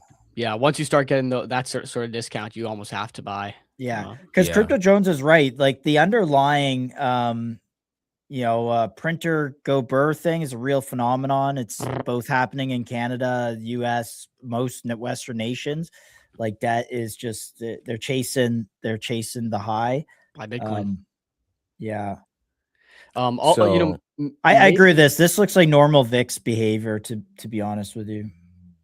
I saw, and maybe we just make this into a macro section and publish this whole thing, but maybe we check out some equities because most equities are down. Hood's approaching an interesting level. Nvidia's holding pretty strong near the top. Tesla's starting to dip a little bit. Really quick, throw TSX. Go. I'll show you guys TSX. what our index has done because it's wild. Like it's actually, S&P TSX right there, top one. What's the Tel Aviv Stock Exchange? Let me find that. Bro, this index is like I want to say it's like $8 trillion big, 4 trillion, 4 to 5, now probably 8. But look at that 2023 even onwards. Like that's almost a double, for an index. That's pretty crazy. It's going vertical. Wild. I mean, let's zoom in on this real quick. Oh my gosh, how much did this go up since May? What's do you know what this is indexing for, Josh? 50%. That's like crazy. I said, consumer staples, industrials, commodities. That's what we specialize in. Commodities. Okay. Yeah. Check out the TESE, Tel Aviv Stock Exchange, TESE. I don't understand this chart. Maybe hold on. shoot. Okay, maybe you can't find it. Let me see. Tel Let me Aviv see. Stock Tel Exchange. Aviv. Because I don't understand why this There is it going. is. Yeah, TASE, excuse me. TASE. Yep. Tel Aviv. I don't understand why the Tel Aviv crazy. Stock Exchange is going so crazy. Like these guys are in a war with Iran. It's because think of the geopolitical overhang and business uncertainty they've dealt with for the last 30 years here. Once you get rid of that. Yeah, I mean, I think if I'm not mistaken, with Iran is kind of the last domino to fall in that region where like everything's kind of on lock for Israel, if I'm not mistaken. Can we jump to Circle, guys? Because Circle's been doing really, really well, and we've had a lot of comments in the past about Circle. I forget exactly who was our big Circle bull, but we pulled it up. Man, that chart looks great. That chart looks really good, and Circle's been doing some really interesting things. Let me. I just added bottom. Circle. Yeah, I didn't. Hold on. Let me just add it one more time. Circle. Mm-hmm. Boom. Let me just open it right there. And let me pull it. Yep. Bang. All right. So here's the Circle chart.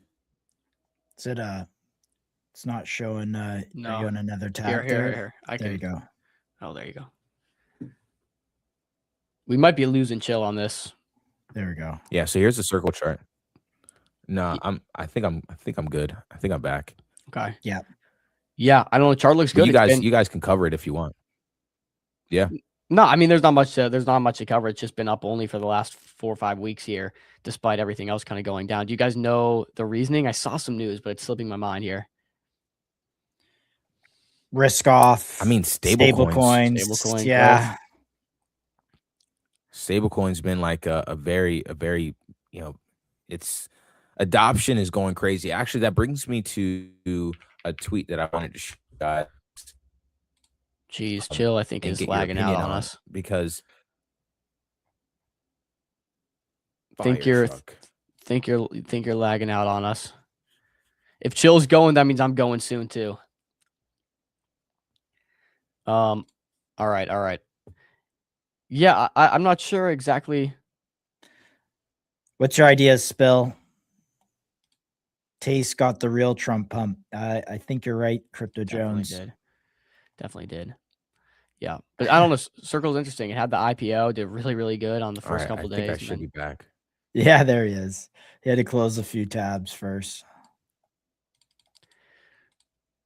Also want to pull up the hype dude, chart compared to. It got kind of rough. Yeah, you had a chart you want to pull up, Jill? All right, I'm gonna take over. I think. Yeah. Take the wheel here. Chill. Enjoy the back seat, buddy. All right. With that being said, so circle chart looks good here. I'm just gonna go through some of these. Maybe a good inverse to this one to check would be Hood, because like Hood on one end is trading activity. Circle maybe risk off, like in terms of just people going into stables. Yeah, so I'm notably a Hood bull. I do like Robinhood. I tend to think it's kind of where the future is headed. I don't think the future is going to be using their bank account. I don't think the future is going to be or their bank provider. I don't think the future is going to be using independent brokers. Like I think they're just going to be going through Robinhood for the most part. And I love the innovation that they're doing in terms of integrating prediction markets, private equities coming to their platform. I just really like what Robinhood's doing. I would have to pull up the market cap here, but again, we're on a pretty significant dip. They just came out with their cards too. If you watch their recent, their recent keynote or whatever you want to call it. I don't know. I have this range down here. I don't know if we quite get this low, but I'm like pretty much a buyer if we dip back down to like 65 range, sub 65, and like going pretty heavy if we get sub 50. But yeah, inversely, Robinhood is down quite a bit. Just because it is, it's one of those software situations, and we're seeing the SaaS apocalypse. It's, not physical infrastructure, and I don't know. That's what I would attribute this drop to. Also, just generally, I think people going risk off in the markets, right? So, Circle up from 50 to 114, over 100% since the low. Hood down from 153 to 76. Wow, that's about, what is that? Nearly 50% drop on Hood. Nvidia's chilling at all-time highs, and I don't see a reason for it not to continue chilling at all-time highs, to be honest. So Nvidia might be a good accumulation to just DCA. And again, any dip you get like this or like this seems to be a gift for Nvidia. I don't foresee them going anywhere in the near term. Tesla as well, one of these products, I think, their hardware, they have a mode. I think you get them down to 333 a share. You probably get a good bid. I put a lot into Tesla at the 141 mark.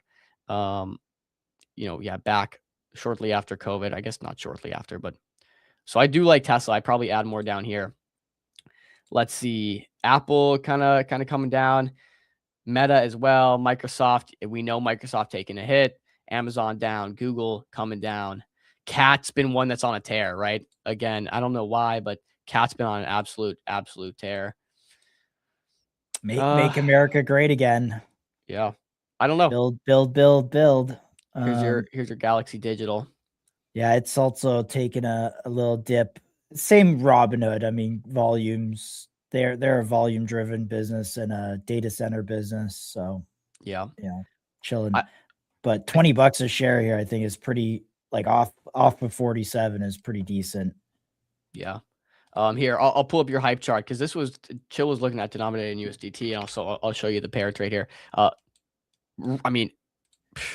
Beautiful chart against Solana, beautiful chart against Bitcoin, right? It's gonna be the same thing for everything. Beautiful chart against ETH. So a great hype call out you did here, and that just continues to rip.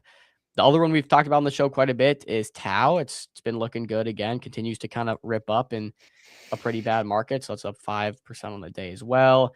Grass, another one we've mentioned, is also doing pretty well. So think those are the big ones. We talked about Bitcoin. You guys know my thesis. It's a bit different from Chill's. I tend to believe we just grind up from here. I think this has been our last point of support our last point of supply that we've tested, and we probably continue to grind up. I think Solana looks great, man. The numbers on Solana just continue to go parabolic, despite the chart being very, very down. When I say numbers, I'm talking about transactions, all that good stuff. ETH, I don't know, man. I don't know about ETH. Although it's just been in this range for so long, it seems due for it to just reprice. But yeah, I don't know, Josh. Any macro you want to cover? No, I don't think the hype trade is crowded at all yet. I think it's so early for this hype thesis to play out. I look at Tron in the 8th spot, $27 billion market cap, and I think, well, is Hyperliquid at 8.9 billion? Is Hyperliquid a more legit, more utilitarian, more interesting potential L1 play / exchange play / just kind of like the perfect tokenomics than something like a Tron at 27 or a Dogecoin at 14 billion? So I just think, for sure, that's Agreed. And I think you look at price to earnings of Hype, and they continue to earn more and more, continue to grow volume. It's very undervalued compared to some of its counterparts. Crypto Jones, Dom, what is your invalidation on Hood Conviction? Dude, the invalidation would just have to be them slowing down their innovation. They're just so innovative, and they've captured so much of, I think, the younger generation. So invalidation for me would be just and any like regulatory, like deregulation stuff probably vastly improves their business. Yeah. Like Galaxy. The thing with like Galaxy, I would put Hood in this bucket too. Over if you're looking at equities, and like again, I hold Galaxy as my only equity I own. I mean, outside of like the robo advisoring ETF stuff, but any announcement around any sort of law or act makes their business like 5 times more valuable than it is today. Like just the size of liquidity out there, the amount of, institutions and people wanting to get do stuff in this space. I just think it's much. The second these acts are signed, you'll see this reprice just because the business becomes real. The same thing with Hyperliquid, same thing Robinhood. I think these are ones where you're playing. Same thing with Circle. These are like kind of like a regulatory play, and we know that's going to happen this year. So, I mean, these might be some of the best trades out there in the market. Like AI has been hot, but the crypto regulatory thing, we might look out at the end of the year, look back and be like, yeah, that was the trade. I mean, it's happening. It's really happening, and people aren't talking about it. We show you charts of RWA adoption, and like again, I think RWA is another indicator of just TradFi, Web2 really adopting some of these rails, and we see TVL continuously growing for that. Stable coins as well. The list goes on. I want to cover a few more things. MSTR before we move on from equity. I'd love to just see where MicroStrategy is. Is it totally gooned out? Yeah, I think this is trading below MNAV, right? Is it? I believe that's what I heard. I frankly don't keep up with MicroStrategy as much as most people do, but it's in the gulag for sure. It's in the gulag. I don't even know what you say about this right now. Now it is a sort of a leverage bet on Bitcoin. If you think Bitcoin's going to be going up, I guess MicroStrategy is probably a decent bid because it'll, Bitcoin goes up 5%. This probably goes up 10, right? So, or maybe not quite 10, but you get the gist.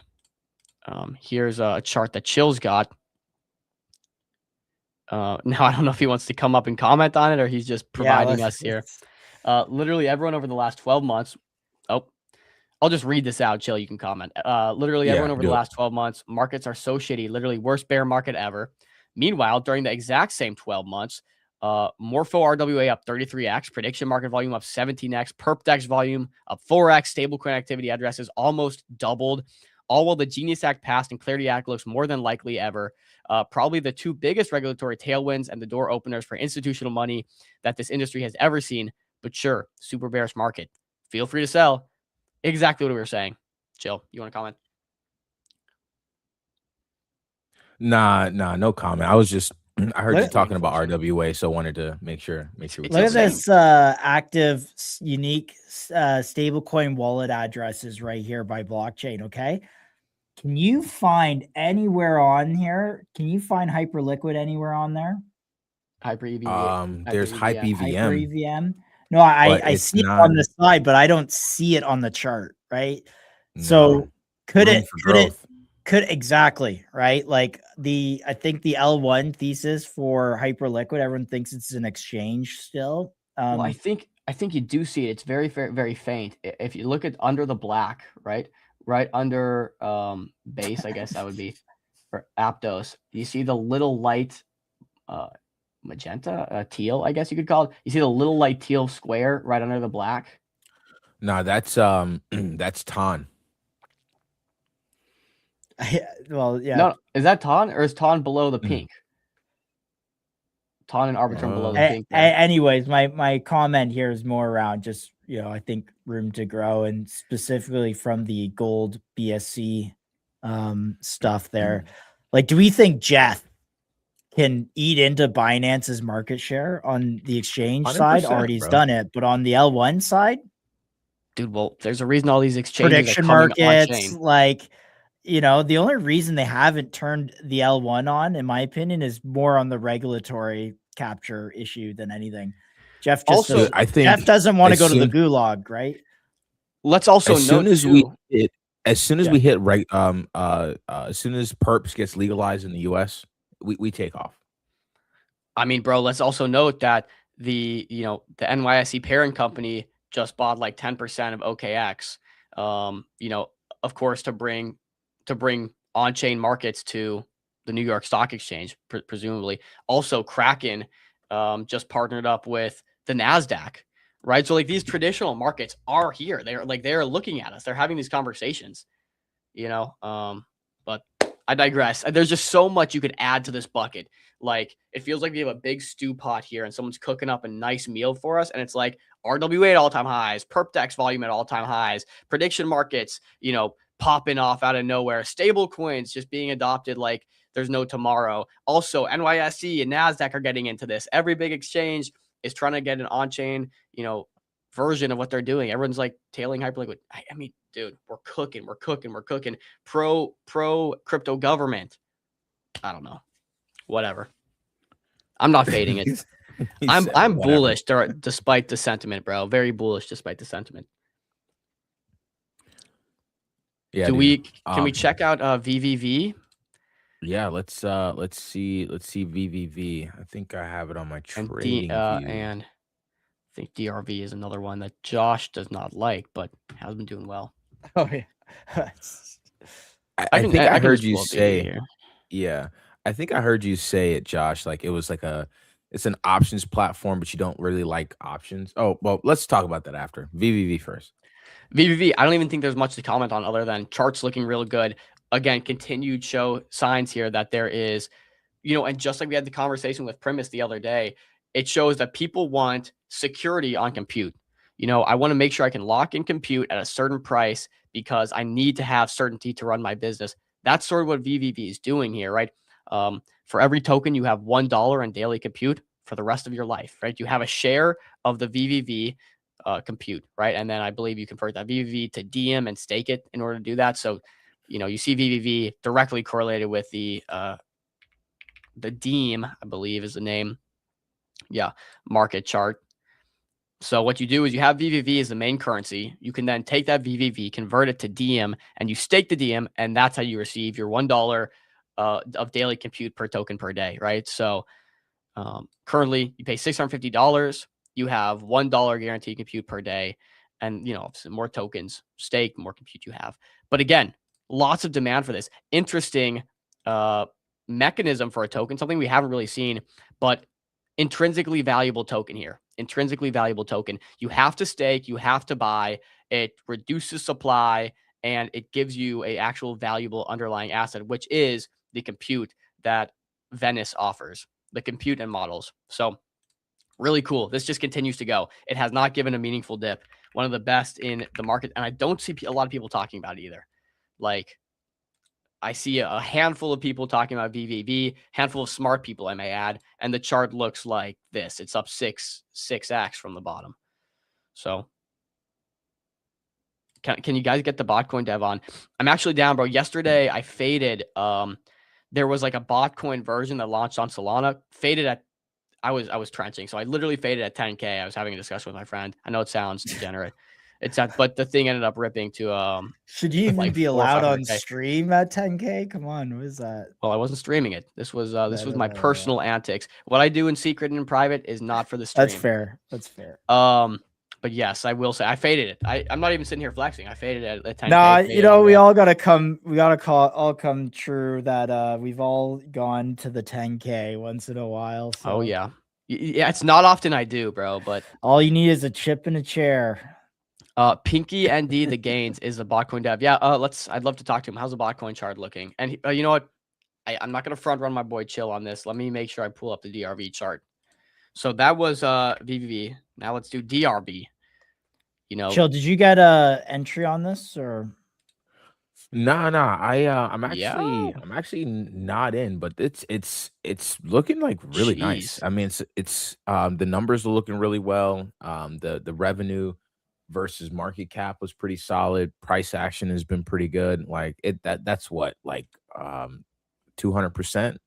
Yeah, I mean, 230%. I'm not sure when we covered it. It was a couple days ago for sure. So either here, but it's up significantly. I did not take a trade on this for what it's worth. Full I disclosure didn't here. either. But it looks really Yeah, good. no. Yeah, no. I mean, I just figure we just put it on everyone's radar, maybe something for the watch list, but it's an option. I mean, I like the play. There was this tweet that I have pulled up. It's basically like this this sort of like bull thesis on DRV. So I don't know how deep you guys went the other day on DRV, but Just looked at some of the numbers. Yeah, in comparison to Yeah. hype. I think we might have actually gone over this exact tweet, to be honest. Okay. Yeah. Perfect. That's all I wanted to cover on DRV. Maybe Just to highlight put the it on high level. everyone's watch list. I mean, Yeah. basically it's it's just comparable numbers to hype. Like this part in the thread said, DRV sits at 100 mil FDV. My base case is 250 to 500 mil FDV. That's this guy that's talking. He says basically this is deep value territory when you look at the fee versus FDV ratio, which is much better than Hyperliquid. And yes, the TAM for on-chain perps is a lot higher, but at the end of the day, a lot of people still trade options. I don't understand options. I don't trade options. Also, on that note too, like Hyperliquids is higher, but also it's like tried and true, right? People go with what they know. So if you have something that's here on day one and it's like, oh, well, price to earnings are way higher on Amazon, but Amazon's been around forever, it's not really a comparable metric in some cases. Sorry, just noting. Not hating, just noting. Yeah. And I think this is the part he says the DRV token is the only form of equity for Derive XYZ. No dual equity structure. Currently doing 25% buybacks, which I actually think is correct percentage at this stage of development. So, obviously Hype has more buybacks, right? They have like what 99% or something like that. So yeah, we'll see how that goes, but definitely a chart worth paying attention So to. when they say equity structure, like how do they do this? Because I look at this tweet from Soju, and he said, shout out Soju, shout out Meteora for supporting the show. He said, I think a cross protocol validates that people want to own equity up 80% plus. And it's great. You can convert your ACX tokens and own real equity. That's actually what we're all here for, unless you can't convert to equity because of KYC, geographic reasons, or more, right? This is what I want to do with Bedrock, for us to sit on the equity table on behalf of the wider crypto audience who can't KYC, who can't participate. That's how we can solve the problem for crypto and turn this bullish for our industry. And I understand regulations are tough, but how come I see things like DRV, which are referencing direct equity, and I don't know their structure, I don't know their model. Oh, I should have pulled this up. My fault. But then you have things like Bridge, who are like their proposal here is a temp check exploring whether a cross should evolve from a DAO plus token structure into a US C Corp via token to equity exchange and a token buyout. And so like So I guess they Maybe wouldn't have a there's tradable token at all then if they did this. I mean, maybe there's more. Again, this is such cutting edge. Like we on Solana, yeah, we're like we're not opposed. We're exposed to street, to a MetaDAO and stuff like that. But what we don't understand, like I feel like what people forget is there are many different ways to split this up. There's 100 ways to skin the cat, right? And this is the thing. Like, what if a token starts out as a token, but then there's some token to equity exchange where the token gets bought out and it transfers into equity as it becomes a full-on business. Like that makes a lot of sense to me. Well, we saw Backpack do something similar where they gave a piece of the tokenized shares, like equity exposure. So like I'm trying to figure out what's the legalities here that these guys have access to that like the streets and the stores have to do all these workarounds for. Maybe they do a little bit of workaround, but they seem to be doing it. Some people seem to be doing it at some level. So is it possible? Is it not possible? Backpack says it's possible. Scroll down. Is there context to how they're doing it? Thread and proposal below. It looks like there is, Josh. Matter of fact, we're optimizing for a long-term protocol growth. Blah blah blah. We don't care. Why now? Across is mature. The question is whether current DAO token setup is still the best fit. This is a temp check. So it seems like they just want feedback, see where people are at. It doesn't really have the exact mechanism. I think I read think, this though, as our ultimately- token is uninvestable. We're going to change to equity and realize the value of our equity for our shareholders. But this is where I think ultimately this could be like a solution, right? Where early on you start like in the capital formation stage, maybe for it to be a permissionless token, maybe it's launched via wherever, SOAR, a street, even a pump fund, if for all I'm concerned. And then at some stage in the development of the startup, it's like, okay, well, it makes more sense for us to be an equity, for us to be like more equity than token. If our token is uninvestable, maybe we need a higher quality asset for VCs to invest in or for people to invest in. And so like there's like a transfer. I mean, there's a transition from token to equity where the token is essentially bought out. All the token holders, maybe you get, bought out based on the valuation or whatever. And there's a structure around that. And then boom, like who knows what that looks like. But I think we all have to understand that we have not seen a proof of concept yet. We still need time. There's a ton of ideas, but no proof that anything actually works. Yeah. Emotional. Hey, can we do can we look at some charts? I got Botcoin up. All right, yeah, let's do Botcoin. Here, Joe. You're in the driver's seat. Back in the All right, Jones Ryder, give us Jones Ryder, where are you? Wait, Jones Ryder. He was bullish Botcoin. Oh, he was bullish Botcoin. Yep. So I saw Botcoin on this discovery candle right here. I'm still waiting for a pullback to my liking. So like around here, like this was birth of the idea. This was the second one here was adoption of the idea. Like agents actually started adopting it. I'm like, okay. So idea is validated. Now I want to pull back. We only got like a small tap of the golden pocket. So I mean, I guess this is where I draw out the buy zone here for when it dips down again. This is where I draw out the buy zone. Because again, the proof of concept is already there. We don't really need anything else other than, price to just land in our area. So let me just type out buy zone here. And buy zone, boom. Oh my goodness. Go capitalize my letters, please. Thank you so much. So that's where I'd put that there. And that's Botcoin. I don't know. Are you guys trading on base a lot or? I'm not trading a lot at all. Not at all. Okay. No, I mean a little bit, but not much. I have been in the trenches for the last couple of days, on and off. Got you. Yeah, I haven't been like trading like that. I've been just holding some stuff. So that's Botcoin. Another one that I wanted to bring you guys attention to is Siri. I think this was like the gaming agent I believe it's something to do with gaming. The first time that it pumped was because of Elon. Elon here kind of like validated the idea when he tweeted about something, so the price like ripped. Um, so yeah, just keep that on your radar. Maybe see if it dips back to maybe like these levels here. See if it kind of dips back there. Um, so yeah, just wanted to put that on you guys' radar. I'm not personally in that one though. Amber Vibe, we talked about that earlier. Oh yes, Juno was the one I wanted to make sure I give a call out. We've been waiting patiently for Juno to hit this buy zone, and it's finally looking like it's actually starting to approach this buy zone here. Top 3 in terms of generation of revenue, and then we also had the Juno interview earlier this week, and that was massively bullish. Based on just his vision and overall what he's doing with Zero Human Companies.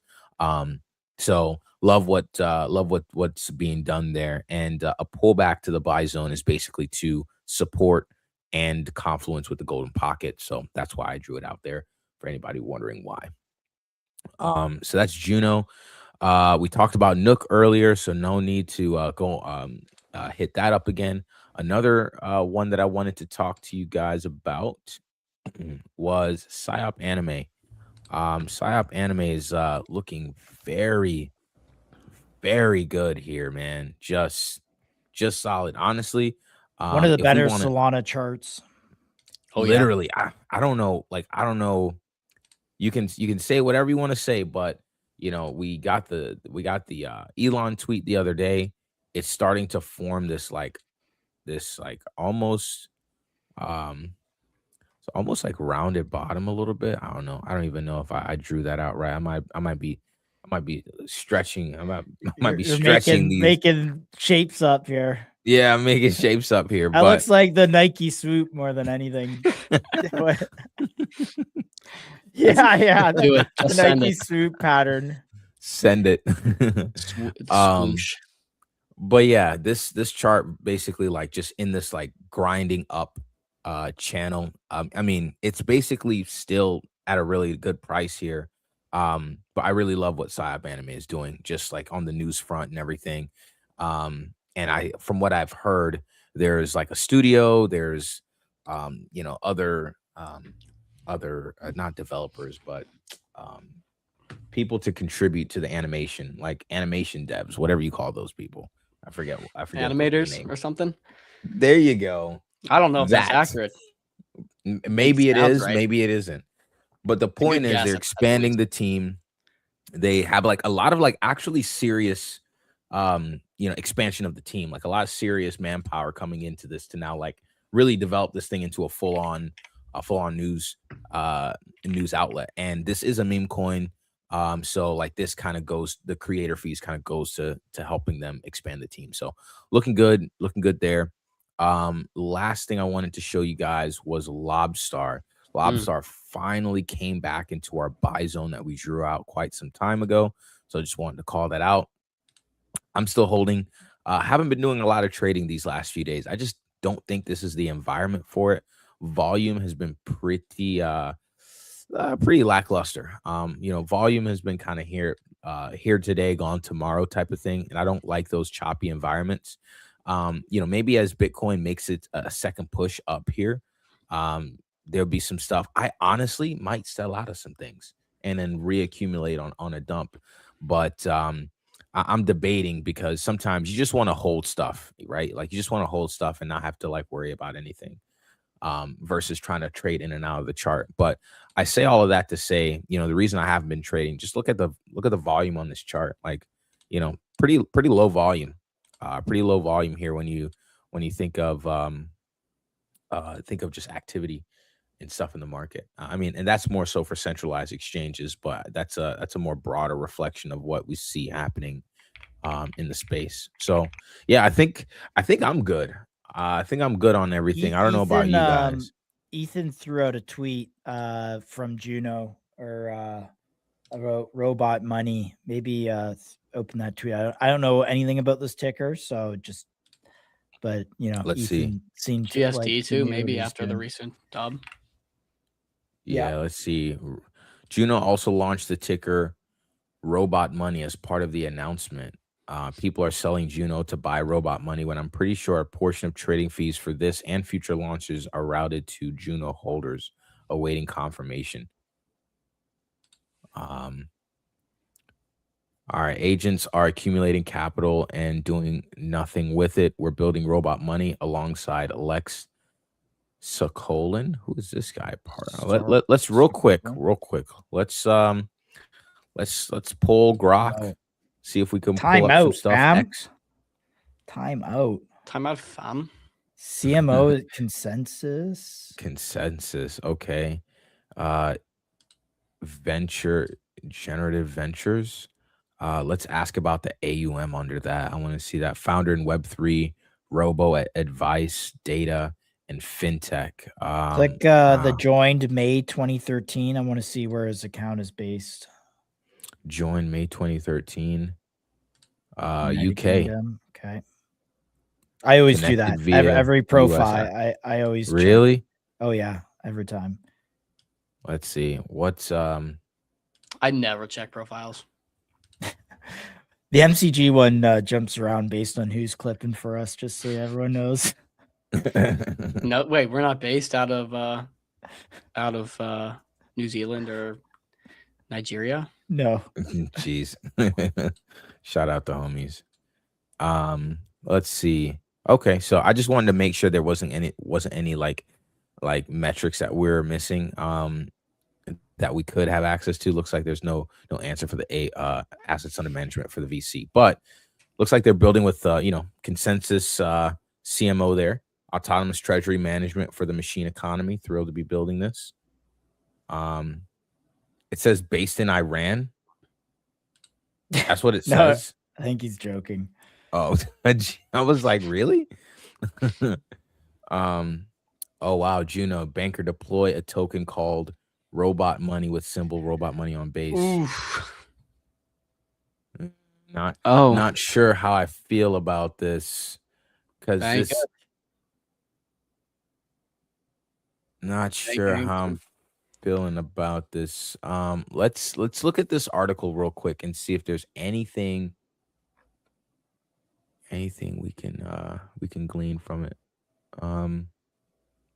They're building Robot Money. The thesis is they've tracked the machine economy from its earliest inflection points. The thesis is that autonomous systems will need their own financial infrastructure, not human fintech with an API wrapper, but protocols designed around agents and how they actually operate.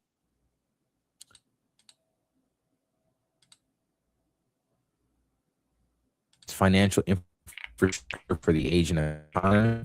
In its first phase, it takes the form of an autonomous treasury protocol, a way for agents and their operators to move idle capital into diversified, actively managed exposure across multiple strategies without building custom trading infrastructure. The architecture separates the investment function from governance. Capital is held on chain. They look for stable yield, active agent token trading, positions in liquid assets. Okay. All right. So I think I pretty much get the idea here, but I'm just not sure. I'm assuming because they're building with someone else, they need a separate token. But like, I don't know why. I don't know how the token is involved. Two tokens never we good. check the chart. Yeah, Yeah, I never like two tokens. I Josh, typically quick question don't from like, Crypto Jones. What are you looking for when you check where they're based out of red flags? Probably Jones. Yeah, I mean, you guys know what I'm talking about. Yeah, I mean, look, yeah, you want to find the my scammers, guy. you just find the Nigerian accounts, right? Or the I don't know where are all the scammers based out of? Nigeria. No, we don't want to FUD. We don't want to FUD. We don't want to FUD Nigeria. No, I mean, it's an objective truth, right? Can we be objective? I think you search, you see. All right, I'll give you another one. Pick up Like in trends. certain Telegram chats, you'll see someone use the term like dear, for instance, like, oh, hey dear, like I solved that. Like that's not a term in North America or like English North America that we would use in terms of like addressing someone. Like I would never say, "Oh dear, don't worry about it" to Dom. I would say that maybe to my wife, or I'd say it to like The you chill. know a kid maybe, but like not not to chill or Dom. All right, let's just You solve don't you this don't here you and don't call now, your huh? boys dear. Yeah, I'm not like, "Oh, don't worry about it, dear. I fixed the Git repo or something." I don't know. Okay, so the scammers, Southeast Asia, often run by Chinese/Taiwanese syndicates. Ooh, countries in Cambodia and Thailand, Nigeria, Ghana, and Russia. Yeah. So that's And where I'm not most trying to FUD you. scammers. I'm not No trying India to FUD though. the people. It's just No, it's just India it though is what it No is is. India. right. The call centers must have been getting cracked down on pretty hard, dude. Yo, Unless they're undetected, largely undetected. all But when right. Apple calls me and I hear the twang, you The just like the twang. barriers go up, bro. Oh my god. Get me off this stream, bro. Yeah, Get Yeah, me it's off about this time, all boys. right, we're done. We're done. We're done. Okay. This This is chart robot though, money. This what's is the market robot cap? money. Is this 44K 500K. or 500? 500K. Yeah, 500K. What's Juno? I mean, this is a 5-minute chart. I mean, I guess I can do a 1 minute just to. Juno must be getting absolutely raped. No, not really. Like it still hasn't even hit my buy zone yet. Wow. Look at this go. Oh. Jeez, guys, Nothing I'm more not fun than encouraging watching a anyone. live 1 minute. Jeez. Yeah. So that's the robot money chart. So that's the chart that we were just talking about. That's the chart that the Juno bot just launched. I guess we're really early in this, so we don't really know like what the implications are. So yeah. So all right, well, I think that's it for me. I don't know if you guys. We have I don't know if he intentionally or unintentionally popped in, but we do have the legend Patrick saying if we wanna just say hi and see what's up. Yo, we got Patrick on. Yeah, what's up, Patrick? So Patrick. Hi guys. Maybe I got a mix up. I was supposed to be on some kind of show or spaces. Got this link from Roman, so sorry to intrude everyone. You're always welcome here. This is Anyway, the I'm only here. show. I'll say a few words if you guys don't Yeah, mind. no, you're always welcome. How's everyone? Good. Good, Doing dude. good. Well, So Can you hear Roman me? was yeah, we can hear you. Can you hear us? Can you guys hear me? Yes. Yeah, we can hear you. I can't hear you for some reason. I can't. Oh. There's no audio. My goodness, Maybe the we have StreamYard is on, like maybe we have to get him on another time. yeah, we'll I get can't you on hear I another don't know what's time. happened. Let me go out and come back. Hold on. All right. Well, impromptu. I love Little Roman impromptu dropping appearance. the wrong studio links. That's Yeah. The call is supposed to be like a major manufacturer or something. It's just yeah. MCG. It's Here, just well, us. let me pull up Impulsor then. Impulsor, here we go. At least I can get something on the screen for you guys. I'm back. Sorry, I pressed the wrong link. I'm supposed to be on another spaces, but I'll spend a few minutes with you guys. How's everyone?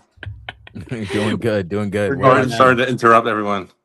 No, we were actually about to wrap up, so it's kind of actually perfect timing. What have you guys been up to?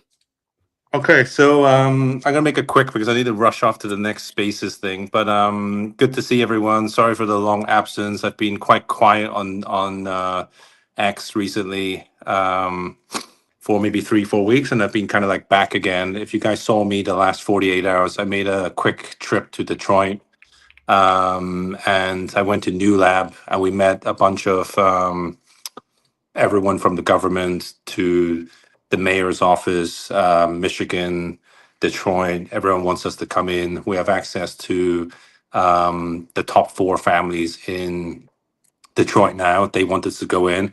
I found Detroit to be very interesting. It's the top hardware space or place ecosystem in the whole of America, if not the world.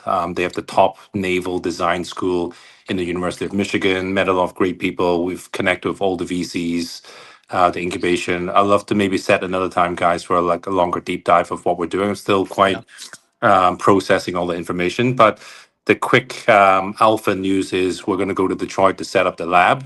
I don't know the time and date yet. I think I mentioned this to everyone before, but I actually made the trip now. We've seen everyone. And there's actually a lot of people I actually ended up meeting, but I haven't posted everything yet. Just been ran out of time. I didn't want to post too much yet, but there's got a lot of news, and I think you need to get Roman on the show. Also, he's been in a big conference for wireless and IoT devices in Nuremberg in Germany. I think he sent some videos and stuff. He's also on a big trip in Munich in Germany now. So maybe tomorrow or next week we can come on and talk a bit. I think there's a lot to unstack for everyone, but I'll be in touch very soon. And it's been quite a crazy 1 or 2 months. Every time I come on the show, the world's changed, and I think the world's going to keep changing. And so far, it's not the best situation, but where there's volatility and disruption, there's always opportunity. Well, good thing you got out of Dubai. You tend to stay there pretty often, right? Yeah, I mean, and it's a big. It's just horrible to see. No matter what side you're on, it's never good to have war, and I think it's set back the Middle East for a long time. Maybe it'll take. I mean, I don't think it's scary in terms of you'll be bombed or you're dying, all that kind of stuff. I think it's still one of the safest regions.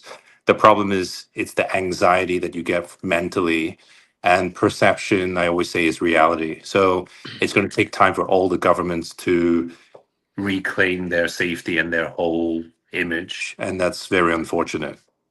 You have, I mean, outside just like from the human standpoint, it's not to be insensitive here, you have real estate in Dubai, right? Yeah. How are you It's a thinking shame.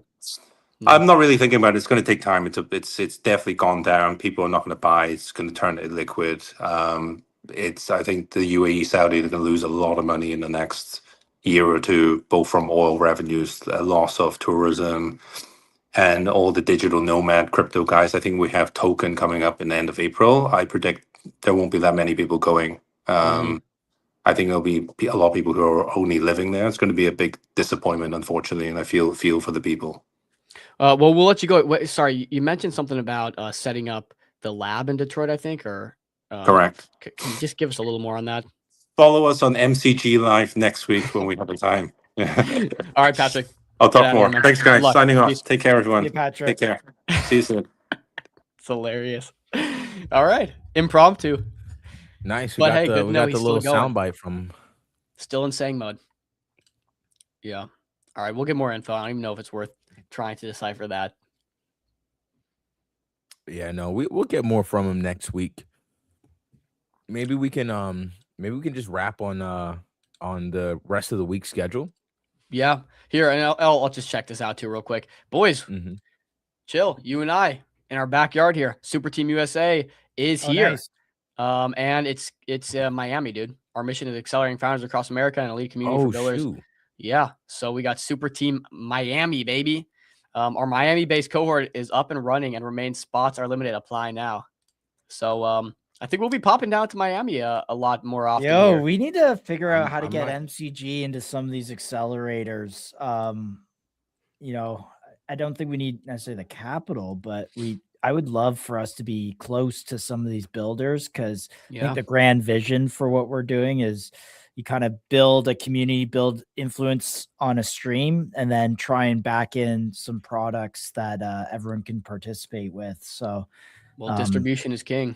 So. distribution is king, and we want to bring everyone along for that journey too. It's not just an us thing. So yeah, dude, we can rock it out. I'm down in Miami. Dude, Actually pretty often. what? Go back a little bit. Sorry, this video is wild. If I go back to, can we listen Should I to turn this? volume on? Yeah, let turn me volume. Let me stop sharing and reshare because I. Sorry, I saw drugs and creatine, and I don't know what's going on here. Not the creatine.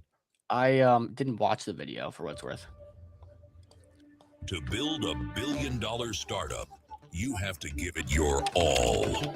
No days off, no breaks. Actually, it's not that bad. Sometimes you can take a break. He had to endure sleepless nights. Honestly, sleep's been great. People hate the Solana marketing team, He though. could trust no one. His wife left him for a better man. I've never been married. Even his claw bot left him. What? He turned to drugs. Damn it. It's creatine, bro. His best friends became his worst enemies. Why would you make me do that? Sorry. This summer, watch him fight the bloodthirsty VCs. The one-sided term sheet. This asshole. Hey, that's enough. Watch him run for his life. Who the fuck am I running from? One man alone against the entire world. Just shut up! I had the full support of the Super Team USA community. Any founder can join Super Team USA, even if they're not building on Solana. Oh. Super Team USA, powered by Solana. Get access to feedback, community, and hiring, even if you're new to crypto. No drama. He had to rewrite. Yeah, bro. Well, oh. Just my grocery list. Yeah. So we Crazy, out here in pump- Miami. Dude, that's I didn't realize it was gonna be in Miami. I know, dude. We'll pop out. We'll pop out. Yeah, We'll yeah, find down 100%. there. I'll have to see what's up. But yeah, 100%. I mean, on that note, maybe you sing some Sexy Red and show us the schedule for the rest of the week because we got here in Miami. Looking for the Hoochie Daddies. All right, let's see the schedule, dude. Yo, Why this did I just guy, do that, bro? I don't know why Dom just be Doming sometimes. I just noticed that Pump Fun tweeted about PsyOp anime. It's getting a little bit of a bounce. Apparently, the dude used to work in the TV industry. Makes But sense. anywho, let's Sketchy. let's look at the Yo, sketch. Dom, if you have that tweet up still, just reply to it. You don't have to put it on screen. Just reply to it and say, hey, we'd love to get in contact. Just plant a flag over there. All right, boom. Let me share my screen. Finally found the sketch. Bang. Yeah, tag the account. Cool. Dude, what a week on MCG. Like literally what a week. We had Juno on Monday. We had an incredible conversation. We had Played Out Fun as well on Tuesday. We had Nook as well. Nook Plot spoke with Base Medical from the Nook team, and they have some massive things that they're working on. We talked a little bit about some of the alpha that they dropped. Yesterday was a banger stream. We had the entire Bags app ecosystem on to include some big guys like Shaw as well. So we had GSD, Primus, Hubs, and a few others on yesterday for the Bagsathon. That was incredible. Today was a great conversation with the Pump One phone, as well as Avi Patel himself breaking the silence on DT and coming on MCG here for the first time. And tomorrow we're back with Trader Radio. So we'll be getting some traders on here. And tomorrow we're just chilling, we're trenching, you know, we're just looking at charts, setups, talking to you guys. So a nice little informal stream tomorrow. Should be fun. Pull up. Make sure you want to follow the MCG account at MCG Live to keep up with all things MCG, including our schedule and what we have coming up. There's a lot of things that we're working on in the background, so you know, expect some things to kind of come out here over the next few days. And Enough of that, guys. Enough of that. Get Shout out out of here. Shout out to our See you sponsors. guys. Tune in for the next week. Peace. All right. See ya.